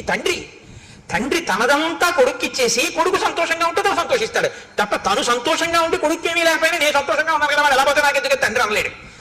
కాబట్టి తనకి లేకపోయినా తన ప్రజలు సంతోషంగా ఉంటే తన సంతోషంగా ఉంటాడు రాముడు. మాకు కష్టం వస్తే కష్టం తీరిపోయి మేము సంతోషంలో ఉన్నా, మాకెప్పుడో కష్టం వచ్చిందని ఎప్పుడూ బాధపడతాడు రాముడు. ఇంకింతకన్నా రాజుగావడానికి అర్హతేటయా, అను ఇచ్చి చెయ్యి అవరాజ్య పట్టాభిషేకం చేసి రాముడికి, నేను సంతోషిస్తా ఉన్నారు ప్రజలు. చాలా బాగుందన్నాడు, పొంగిపోయాడు. ఇటువంటి రాముడికి ఎందుకు పట్టాభిషేకం చేయాలని మేము అంటున్నామో తెలుసా? వాళ్ళు ఇంకొక బలమైన కారణం చూపించారు. స్త్రియో వృద్ధాస్తరుణ్యశ్చ సాయం ప్రాతః సమాహితాః సర్వాన్ దేవాన్ నమస్యంతి రామస్యార్థే యశస్వినః. ఏమీ తెలియనటువంటి వాళ్ళు, వృద్ధులైపోయిన స్త్రీలు, యవ్వనంలో ఉన్న స్త్రీలు, ఉదయము సాయంకాలము కూడా వాళ్ళు ప్రార్థన చేసేటప్పుడు పెళ్లి కాని పిల్ల ప్రార్థన చేస్తే మంచి భర్త కోసం చేయాలి, వృద్ధులైన వాళ్ళు ప్రార్థన చేస్తే తన కుటుంబం కోసం చేస్తారు. వాళ్ళుట పొద్దున్న సాయంకాలం కూడా పూజ చేసేటప్పుడు మా రాముడు బాగుండాలని పూజ చేస్తున్నారు. అంటే మా రాముడు బాగుంటే రాజ్యం బాగుంటుంది, రాజ్యం బాగుంటే మేము అందరం బాగుంటాం, ఇంకా వేరే అక్కర్లేదు, మా రాముడు బాగుండాలి స్వామి అని ప్రార్థన చేస్తున్నారు. ఇంకింతకన్నా ఏం చెప్పమయ్యా? రాజు అవ్వకుండా అని అడిగాడు, రాజు అయితే ఎంత ప్రార్థన చేస్తారో అంత ప్రజాహృదయమును చూరగొన్నవాడు రాముడు. కాబట్టి ఇచ్చేసేయి, అవరాజ్య పట్టాభిషేకం చేసేసేయి. రామమిందీవరశ్యామం సర్వశత్రు నివర్హణం పశ్యయో యవరాజ్యస్థం తవ రాజోత్తమాత్మయం. నీ కొడుకుకి నువ్వు రాజ్యం ఇచ్చి ఇందీవరశ్యాముడైనటువంటి రాముడు యువరాజు అయి తిరుగుతుంటే చూడాలనుందయా, తొందరగా పట్టాభిషేకం చేయమన్నారు. వెంటనే దశరథుడు, బాగా గుర్తుపెట్టుకోండి, వశిష్ఠుణ్ణి అడగలేదు, జాబాలిని అడగలేదు, కాత్యాయనుణ్ణి అడగలేదు, ఏ పురోహితుణ్ణి అడగలేదు. ఒకవేళ అడిగితే ఇప్పుడు కన్నా బలమైన ముహూర్తం తర్వాత ఉందండి అన్నారు అనుకోండి, వశిష్ఠుడి మాట కాదనడం అంత తేలిక కాదు. అలా కాలేదు గురుగారు ఈ ముహూర్తానికి చేసేద్దాం అన్నారు అనుకోండి, వశిష్ఠుడన్న ముహూర్తం కాదని తను పెట్టుకున్న ముహూర్తాన్ని నిర్ణయం చేయగలడా కులగురువుని కాదని? అడగకుండా ఉంటే గొడవ వదిలిపోతుంది. అడగకుండా ఉంటే గొడవ వదిలిపోతుందంటే ఎప్పుడు పెట్టాలి ముహూర్తం? 6 నెలలు పోయాక చేద్దాం అనుకుంటున్నానండి అన్నాను అనుకోండి, తొందర ఏం లేదన్నమాట దశరథుడికి. చాలా తొందరగా చేసేద్దాం అనుకుంటున్నారు, ఇదే ముహూర్తం అండి అన్నారు అనుకోండి, పక్కన వశిష్ఠుడిని పిలిచి. అదేంటి అంటే, తొందరగా పట్టాభిషేకం అయిపోవాలని ఎందుకో తొందరపడుతున్నాడు. ఎందుకు తొందరపడుతున్నాడు? అది ఇంకొకటి చెప్తాడు తప్ప అసలు కారణం చెప్పడు. కాబట్టి ఇప్పుడు అన్నాడు, మీరు తొందరగా వెళ్ళి వశిష్ఠాది మహర్షుల్ని తీసుకురండి అన్నాడు. చైత్ర శ్రీమాన్ ఇయం మాసః పుణ్యః పుష్పితకాననః యవ్వరాజ్యాయ రామస్య సర్వం మే ఉపకల్ప్యతాం. చైత్రమాసానికి మధుమాసం అని పేరు, వైశాఖ మాసానికి మాధవ మాసం అని పేరు. ఈ 2 మాసములు నరుడు ఎలా బతకాలో నేర్పినటువంటి మహాపురుషులు ఇద్దరు పుట్టారు. చైత్రమాసంలో మల్లె పువ్వు, వైశాఖ మాసంలో మామిడి పండు. చైత్రమాసంలో వచ్చేటటువంటి మల్లె పువ్వు యొక్క సౌరభం ఎటువంటిదో, తన జీవితం అటువంటి సౌరభము కలిగి అటువంటి ధర్మాత్ముడైన రాముడు పుట్టాడు. వైశాఖ మాసంలో మామిడి పండు, మామిడి చెట్టు కదండి కాస్తుంది. మిగిలినటువంటి చెట్లకి సంస్కృతంలో రకరకాల పేర్లు ఉన్నాయి. ఒక్క మామిడి చెట్టుకు మాత్రం రసాలమని పేరు. రసోవై సహా అని ఈశ్వరుడికి పేరు. అసలు ఆ మామిడి చెట్టు పేరే ఈశ్వరుడి పేరు. ఈశ్వరుడి అన్న పేరున్న చెట్టు కాసిన కాయ. కైలాస శంకరుడు కారణి శంకరుడిగా వచ్చాడు. వైశాఖ శుక్ల పంచమి శంకర జయంతి. మనం మనుషులుగా ఎలా బతకాలో, వేదాన్ని ఎలా నేర్చుకోవాలో, ఎలా అనుష్ఠించాలో శంకర భగవత్పాదులు చెప్పారు. మామిడి పండు వచ్చిన మాధవ మాసంలో పండు లాంటి శంకరాచార్యుల వారు, మల్లెపువ్వు విరివిగా దొరికేటటువంటి మధుమాసంలో, చైత్రమాసంలో రామచంద్రమూర్తి ఇద్దరు ఉద్భవించి ఇది తన సువాసన చేత, అది తన తీపి చేత తాపాన్ని తీర్చినట్టు సంసార భ్రమణ పారితాపోప శమనాన్ని కల్పించారు ఇద్దరు. ఒకరు ధర్మాన్ని అనుష్ఠించి చూపించారు, ఒకరు ధర్మాన్ని బోధ చేసి చూపించారు. కాబట్టి చైత్ర శ్రీమాన్ అయం మాస పుణ్య పుష్పితకానున యవ్వరాజ్యాయ రామస్య సర్వం మే ఉపకల్పితాం. ఈ చైత్రమాసం చాలా గొప్పదయా, అడవిలో పువ్వులన్నీ పూస్తాయి, పుష్పితకానన చెట్లన్నీ విరబూసి ఉంటాయి. కాబట్టి ఇది చాలా గొప్ప నెల. కాబట్టి ఇప్పుడు నేను పట్టాభిషేకం చేసేద్దాం అనుకుంటున్నాను. కాబట్టి వెంటనే వశిష్ఠుణ్ణి పిలిపించాడు, జాబాలుని పిలిచాడు, కాత్యాయనుణ్ణి పిలిచాడు. వశిష్ఠ, మీరు వెంటనే ఏర్పాట్లు చేసేయండి. ఎప్పుడో తెలుసా? ముహూర్తం రేపే. పుష్యమీ నక్షత్రం ఉండగా రేపు పట్టాభిషేకం చేసేస్తున్నాను రాముడికి, యవరాజ్య పట్టాభిషేకం అయిపోవాలి, మీరు ఏర్పాట్లు చేసేయండి అన్నాడు. ఏమిటంత హడావిడి? అంత అకస్మాత్తుగా రేపే పట్టాభిషేకం పెట్టేయడం ఎందుకు అంటే, వశిష్ఠుడు అడగడు. ఎందుకు అడగడో తెలుసా? అడిగితే చెప్తాడు, తన గౌరవం పోగొట్టుకోడు. తనను అడగలేదంటే జరుగుతుందో జరగదో వశిష్ఠుడికి తెలుసు. ఇంత తొందరపడి ఏదో కప్పడానికి పెట్టిన ముహూర్తం నిలబడుతుందా? ఇది నిలబడదని వశిష్ఠుడికి తెలుసు. నిలబడదని తానని గౌరవం పోగొట్టుకోవడం ఎందుకు? ఊరుకున్నాడు. పెద్దలు పెద్దలే, తమను అడిగితే చెప్తారు, అడగకపోతే ఎందుకు? ఊరుకుంటాడు. కాబట్టి ఊరుకున్నాడు. ఏర్పాట్లు చేయమన్నాడు కదా. కాబట్టి ఆయన పిలిచి అన్నాడు, సువర్ణాదీని రత్నాని బలీన్ సర్వౌషధీరపి శుక్రమాల్యాంశ్చ లాజాంశ్చ పృథక్చ మధుసర్పిషి ఆహతాని చ వాసాంసి రథం సర్వాయుధాన్యపి చతురంగ బలంచైవ గజంచ శుభలక్షణం చామర వ్యజనే శ్వేతే ధ్వజం చక్రం చ పాండురం శతం చ శాతకుంభానాం కుంభానామద్వివర్చసాం హిరణ్య శృంగం వృషభం సమగ్రం వ్యాఘ్రచర్మ చ ఉపస్థాపయత ప్రాతః అగ్నిగారం మహీపతే. ఆ సేవకులందరినీ పిలిచి మంత్రుల్ని అన్నాడు, మీరు బంగారాన్ని, రత్నాల్ని, ఓషధుల్ని, పేలాల్ని, బంగారు పాత్రల్ని, చతురంగ బలాల్ని, శుభలక్షణములు కలిగినటువంటి భద్రగజాన్ని, తెల్లటి గొడుగుని, 3 పాత్రల్ని, బంగారు తొడుగులు ఉన్నటువంటి ఒక ఎద్దుని, పూర్తిగా ఉన్నటువంటి ఒక పులి చర్మాన్ని, వీటన్నింటినీ కూడా రాజుగారి యొక్క అగ్నికార్యం చేసుకునేటటువంటి గదిలో పెట్టండి అన్నాడు. నిత్యాగ్నిహోత్రీకుడైన దశరథ మహారాజు గారు. కాబట్టి ఆయన గదిలో పెట్టండి అన్నాడు. తెల్లవారేటప్పటికి, రేపు సూర్యోదయం అయ్యేటప్పటికి స్వస్తివాచకం చెయ్యాలి మనం అందరం కూడా. కాబట్టి ఈ స్వస్తివాచానికి అందరూ సిద్ధం కండని ఋషుల్ని పురోహితుల్ని పురమాయించాడు. అందరూ చాలా సంతోషపడిపోయారు. ఎక్కడి వాళ్ళు అక్కడ పనుల మీద బయలుదేరారు. సుమంత్రుడిని పిలిచాడు, తొందరగా వెళ్ళి రాముణ్ణి తీసుకురా అన్నాడు. ఉన్నవాడు ఉన్నట్టు సుమంత్రుడు వెళ్ళాడు, రాముణ్ణి రథం ఎక్కించుకున్నాడు, తీసుకొస్తున్నాడు. ఆ గవాక్షంలో నిలబడి చూశాడు రాముడు వస్తుంటే. అబ్బా, ఎంత అందగాడు నా కొడుకు అనుకున్నాడు. ఎంత విఖ్యాతమైన పౌరుషం ఉన్నవాడు. దీర్ఘబాహుం మహాసత్వం మాతంగగామినం చంద్రకాంతాననం రామం అతీవ ప్రియదర్శనం రూపౌదార్య గుణై పుంసాం దృష్టి చిత్తాపహారిణం ఘర్మాభితప్తాహ పర్జన్యం హృదయంతమివ ప్రజాః నతర్ప సమాయంతం పశ్యమానో నరాధిపః. అటువంటి రాముణ్ణి రథంలో వస్తుండగా, సింహవిక్రమం ఉన్నవాణ్ణి, చంద్రుడు ఎలా ఉంటాడో అటువంటి కాంతితో ఉన్నవాణ్ణి, దీర్ఘమైనటువంటి బాహువులు ఉన్నటువంటి వాణ్ణి, ఏనుగు వంటి నడకున్నవాణ్ణి, ఆ రాముణ్ణి చూసుకుని పొంగిపోయాడు. అలా నిలబడి అక్కడే ఆ సంతోషంతో రాముడు దిగి పైకి వస్తున్నాడు. తను అలా చూస్తున్నాడు. రాముడి దగ్గరికి వచ్చాడు. పక్కకి వచ్చి స ప్రాంజలిరభిప్రీత్య ప్రణత పితురంతికే నామస్వం శ్రవయం రామో వవందే చరణౌ పితుః. ఆయన దగ్గరకు వచ్చి రామవర్మన్ హంభో అభివాదయే అని తండ్రి గారి దగ్గరికి వచ్చి తండ్రి గారి పాదాలు ముట్టుకుని తన పేరు చెప్పి నమస్కారం చేశాడు. చాలా సంతోషించాడు. దగ్గర కూర్చోబెట్టుకున్నాడు. నాయన, నీతో నేను కొన్ని విషయాలు మాట్లాడాలి, అందుకని పిలిచాను రా అన్నాడు. కూర్చోబెట్టాడు. కూర్చోబెట్టన్నాడు. తం పశ్యమానో నృపతి తుతోష ప్రియమాత్మజం అలంకృత వివాత్మానం ఆదర్శ తల సంస్థితం. రాముడికి ఎదురుగుండా దశరథుడు కూర్చున్నట్టు. మాట్లాడదాం అనుకుని ఇలా చూసేట రాముడిని. చూస్తే ఎలా అనిపించిందంటేట, తను యవ్వనంలో ఉన్నప్పుడు బాగా ముస్తాబయ్యి అద్దం ముందుకెళ్ళి నిలబడితే తన ప్రతిబింబం ఎలా కనపడుతుందో, అలా అన్ని విధాల తన పోలికలతో తను యవ్వనంలో ఎలా ఉండేవాడో అలా కనపడ్డట రాముడు. ఎంత ప్రీతి చెందాడోట నా కొడుకు, అచ్చును అలా ఉన్నాడని పొంగిపోయేట పిచ్చి దశరథుడు. ఎంత బాధపడతాడో నిజంగా. దశరథ పరితాపం చదవడమే కష్టంగా ఉంది. కాబట్టి ఇప్పుడు ఆ కొడుకుని చూసుకుని అన్నాడు, నాయనా, నిన్ను పుష్యమీ నక్షత్రం ఉండగా నీకు యవరాజ్య పట్టాభిషేకం చేస్తానన్నాడు. రామాయణ కాలంలో వారాలు లేవు. ఆదివారం, సోమవారం, మంగళవారం, బుధవారం అప్పుడు లేవు. అవి ఇప్పుడు వచ్చాయి. అప్పుడు నక్షత్రాలు బట్టే చెప్పేవారు. కాబట్టి పుష్యమీ నక్షత్రంలో నీకు యవరాజ్య పట్టాభిషేకం చేస్తాను. నువ్వు మంచివాడివే, కానీ నీ ఎందున్న ప్రీతి చేత నేను నీకు కొన్ని మంచి మాటలు చెప్తాను. నువ్వు భూయో వినయమాస్థాయ, ఇంకా బాగా వినయంగా ఉండడం నేర్చుకో. భవనిత్యం జితేంద్రియ, బాగా జితేంద్రియుడు కావాలి. కామక్రోధ సముద్ధాని త్యజేధ వ్యసనానిచ, నాయన కామక్రోధములను అణిచిపెట్టి వ్యసనములను విడిచిపెట్టి నువ్వు చాలా మంచివాడవన్న పేరు తెచ్చుకోవాలి. సరే వెళ్ళిరా, రేపు ఉదయం నీకు పట్టాభిషేకం. ఒక్క మాట అంటే ఒక్క మాట, అబ్బా నాన్నగారండి ఎంత మంచి మాట చెప్పారండి, మా ఫ్రెండ్స్కి వెళ్ళి పార్టీ ఇవ్వాలని ఏమనలేదు. నువ్వు ఇంకా బాగా వృద్ధిలోకి రావాలి ఏమనలేదు. వచ్చాడు, నమస్కారం పెట్టాడు, నాన్నగారు చెప్పారు, విన్నాడు, వెళ్ళిపోయాడు. అంతే.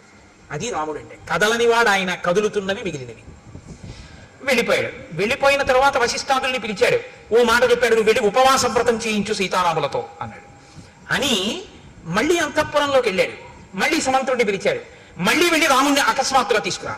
అంటే మీకు ఒక విషయం బాగా గమనించాలి. ఇప్పుడు దశరథుడు మనస్సు స్థిరంగా లేదు, ఏదో భయపడుతున్నాడు. ఆ పని అవుతుందా, చాలా ఉద్వేగంగా ఉన్నాడు. రాముడికి పట్టాభిషేకం చేసేస్తానా, అయిపోతే బాగున్నాం, ఏదో కంగారు పడిపోతున్నాడు. మళ్ళీ పిలవమన్నాడు. మళ్ళీ వెళ్ళాడు సుమంత్రుడు. ఆశ్చర్యపోయాడు. రాముడు అది ఇప్పుడే వచ్చామన్నాడు. దశరథుడు మళ్ళీ పిలుస్తున్నాడు. వస్తావో రావో నీ ఇష్టం అన్నాడు. తప్పకుండా వస్తాను, కానీ నాన్నగారు మళ్ళీ వెంటనే ఎందుకు పిలిచారు? మళ్ళీ వెళ్ళాడు.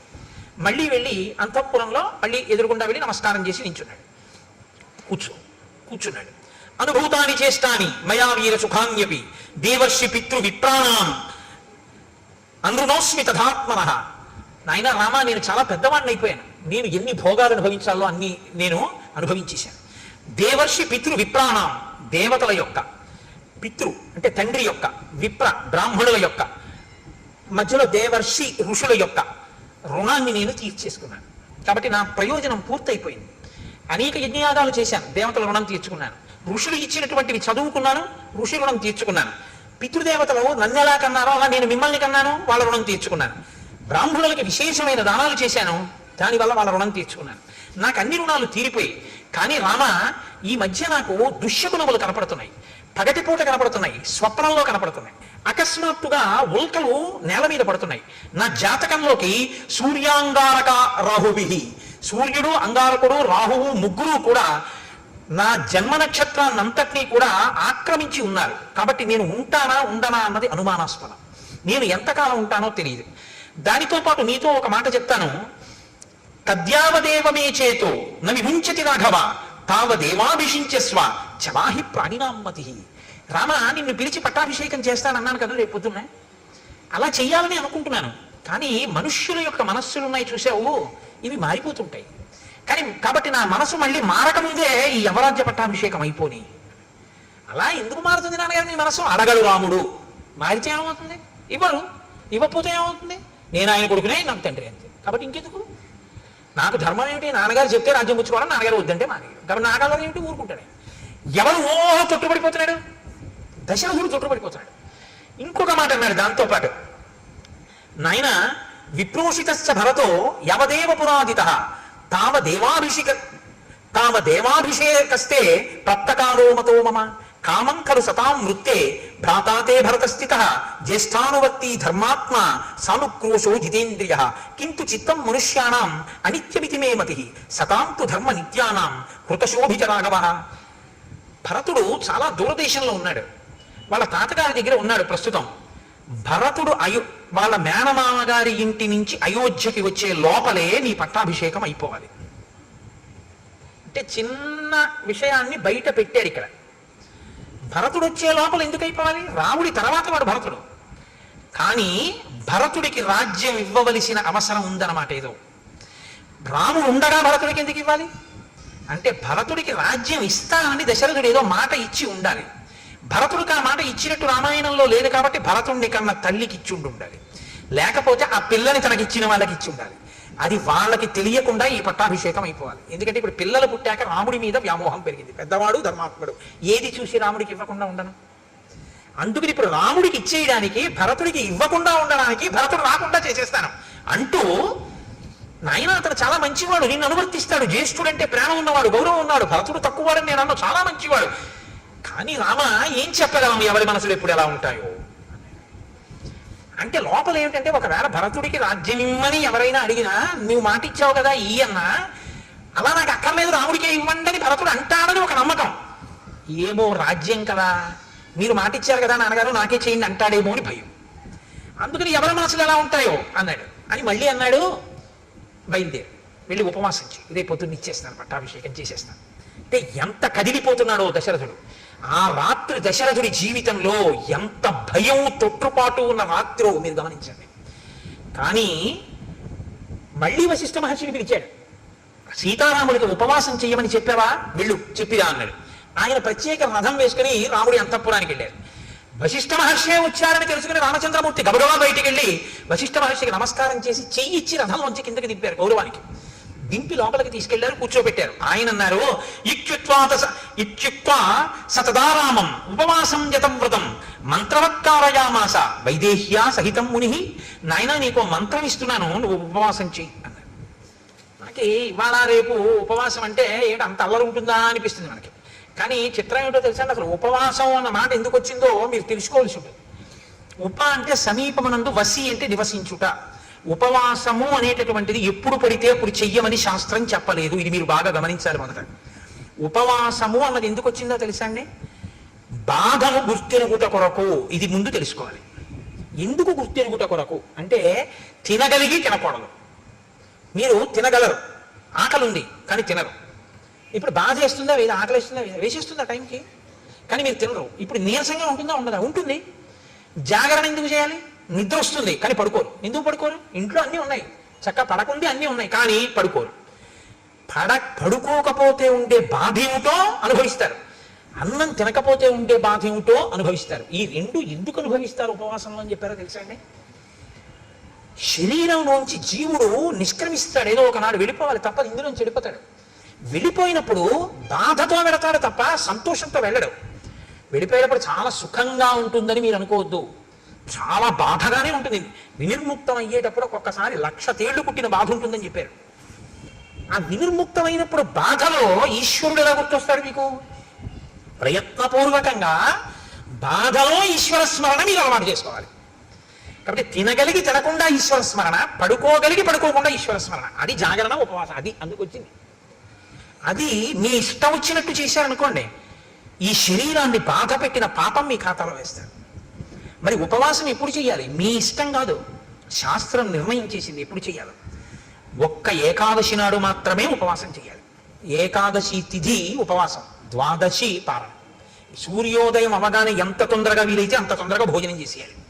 యంత్రాలని కూడా ఏం చేస్తా అంటే షట్ డౌన్ అని ఆఫ్ చేస్తారు కొన్నాళ్ళు, ఓ 2 రోజులు విశ్రాంతి ఇస్తారు, ఘర్షణ పుట్టేస్తుంది. మీరు ఈ శరీరంలో కొన్నింటిని ఆపడం మీ తరం కాదు, ఆపకూడదు కూడా. గుండె ఆపుతానంటే 2 రోజులు నష్టిస్తానంటే కుదరదు, ఊపిరితిత్తులు ఆపుతానంటే కుదరదు.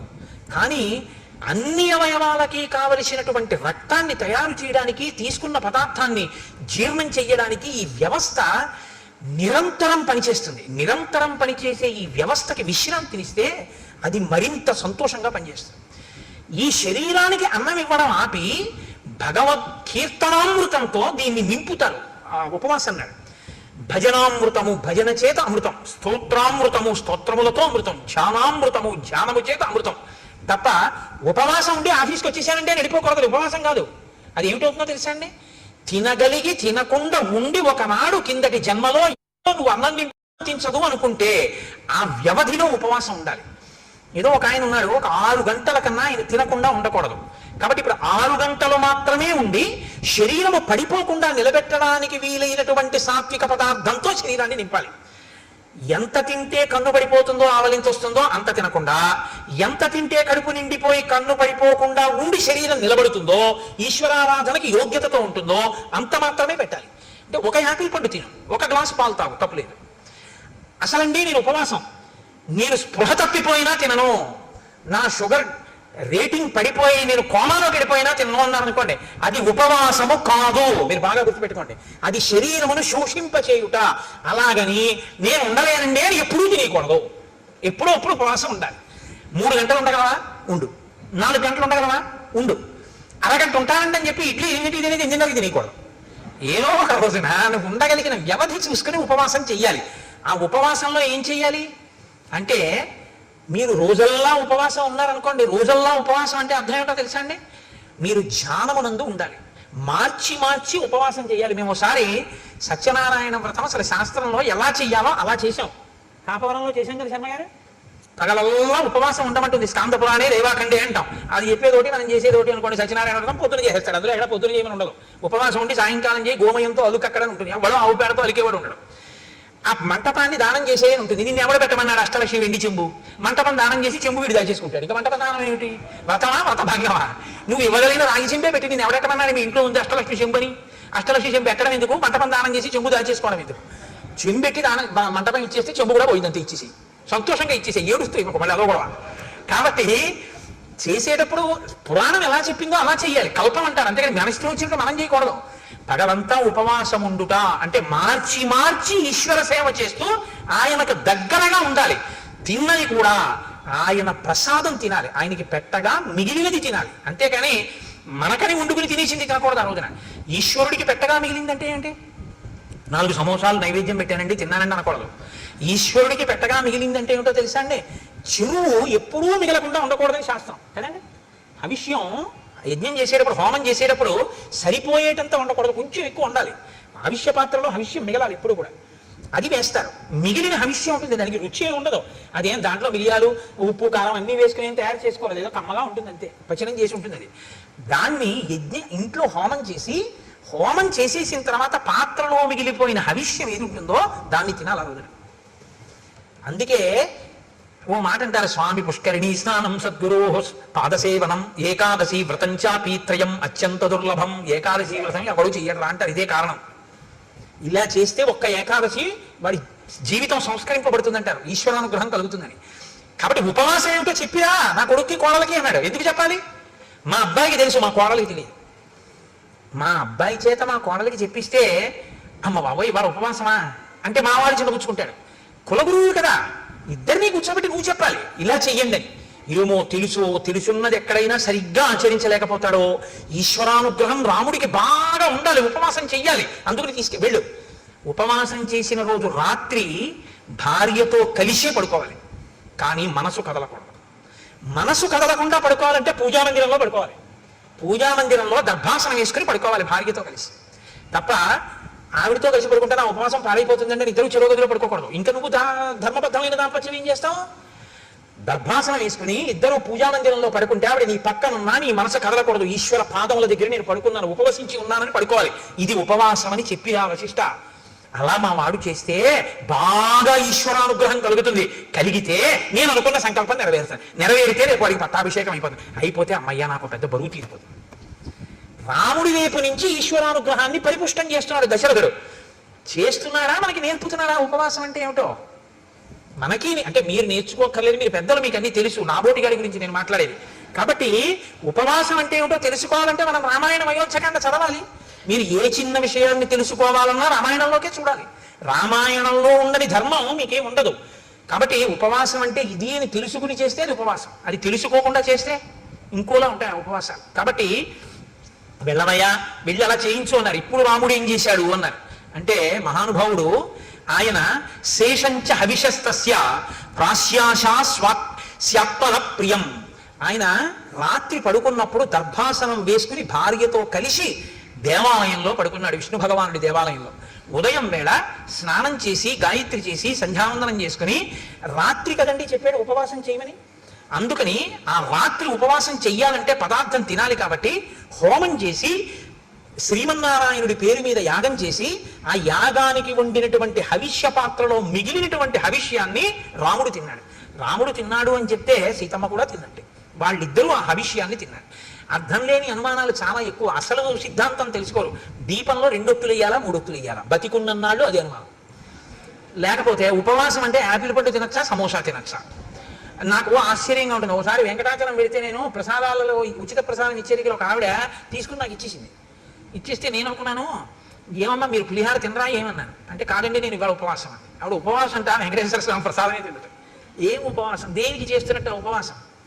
ఉపవాసం ఈశ్వరానుగ్రహం కోసం. ఈశ్వరానుగ్రహమే ప్రసాదం. ప్రసాదమునకు ఈశ్వరానుగ్రహం ప్రసాద రూపంలో ఇస్తారు మీకు. అది తింటే అదే మీ మనసు అవుతుంది. మనసులో బుద్ధి వస్తుంది, బుద్ధి వలన ఆలోచన వస్తుంది, ఆలోచన వలన ఈశ్వరానుగ్రహంతో కూడిన ఆలోచన వలన మీ ఆపదకి పరిష్కారం దొరుకుతుంది. పరిష్కారం వల్ల మీరు గట్టెక్కుతారు. కాబట్టి ప్రసాదం తినండి అంటారు. ప్రసాదం వదిలేస్తే సత్యనారాయణ స్వామి వారి బ్రతకదలా, కూతురు అల్లుడు గారి పడవా మామగారి పడవా మునిగిపోయి అంటారు. అంటే ఆ శాడిస్తే సత్యనారాయణ స్వామి ప్రసాదం తినవాడు ఎవడు పడవలు ముంచేద్దాం చూస్తాడనేది అర్థం. అంటే ఈశ్వరానుగ్రహాన్ని వదిలేసుకుంది కాబట్టి పడవ మునిగిపోయింది, పుచ్చుకుంది కాబట్టి లేచింది. ప్రసాదం అనగా ఈశ్వరానుగ్రహము అని తెలుసుకో. కాబట్టి ఇప్పుడు ప్రసాదము అంటే నిబద్ధత, ఈశ్వరానుగ్రహం తినాలి. కాబట్టి హోమం చేసిన తర్వాత మిగిలిన హవిష్యాన్ని ఉపవాసం అంటే ఇంత వండుకు తినకూడదు.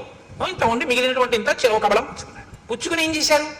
చక్కగా భూత్వానియతమానస శ్రీమత్యాయతనే విష్ణోహో శిష్యే నరవరాత్మజ.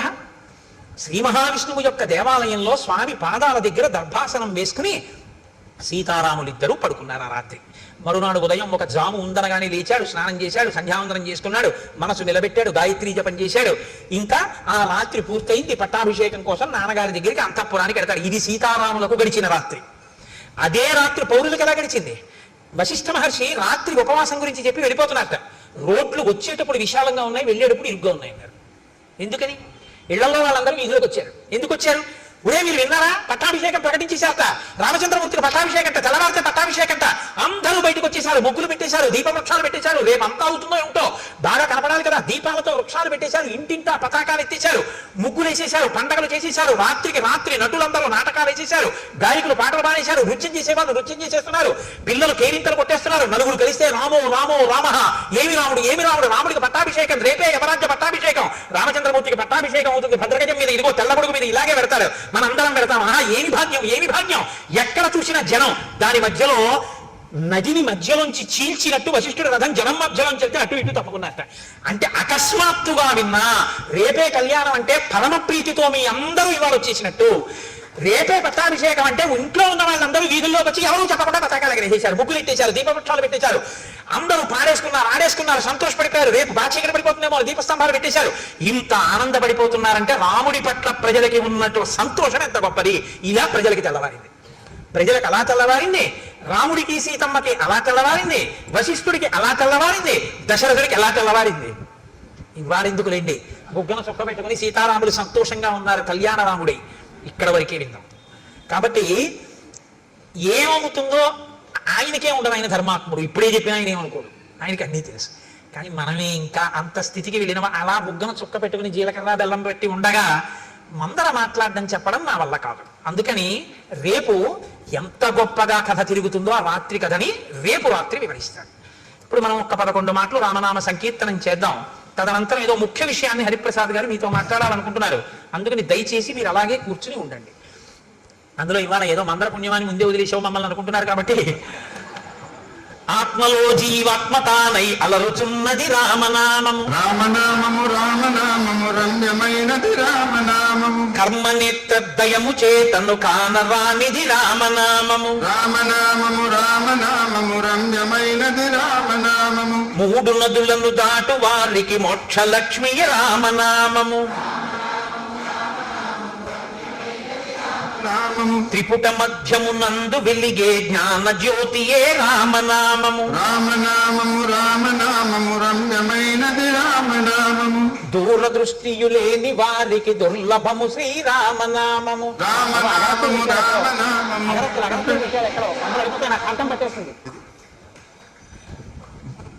బ్రహ్మపుత్రక రాజ్య వీణా పక్షమైనది రామనామము, రామనామము రామనామము రమ్యమైనది రామనామము, పసితనంబున అభ్యసించిన పట్టుబడు శ్రీరామనామము, రామనామము రమ్యమైనది రామనామము, మరణకాలమునందు ముక్తి రమ్యమైనది రామనామము, ప్రణవమను ఓంకారనాద బ్రహ్మమే శ్రీరామనామము, రామనామము రామనామము రమ్యమైనది రామనామము, కోటి జన్మల పాపమెల్లను రూపుమాపును రామనామము, రామనామము రామనామము రమ్యమైనది రామనామము, జన్మ మృత్యు జరాది వ్యాధుల చక్కబరుచును రామనామము, రామనామము రామనామము రమ్యమైనది రామనామము, శిష్ట జనముల దివ్య దృష్టికి స్పష్టమగు శ్రీరామనామము, రామనామము రామనామము రమ్యమైనది రామనామము, గోచరంబగు జగతి లోపల గోప్యమైనది రామనామము, రామనామము రామనామము రమ్యమైనది రామనామము, రజతగిరిపతికి నెప్పుడు రమ్యమైనది శ్రీరామనామము.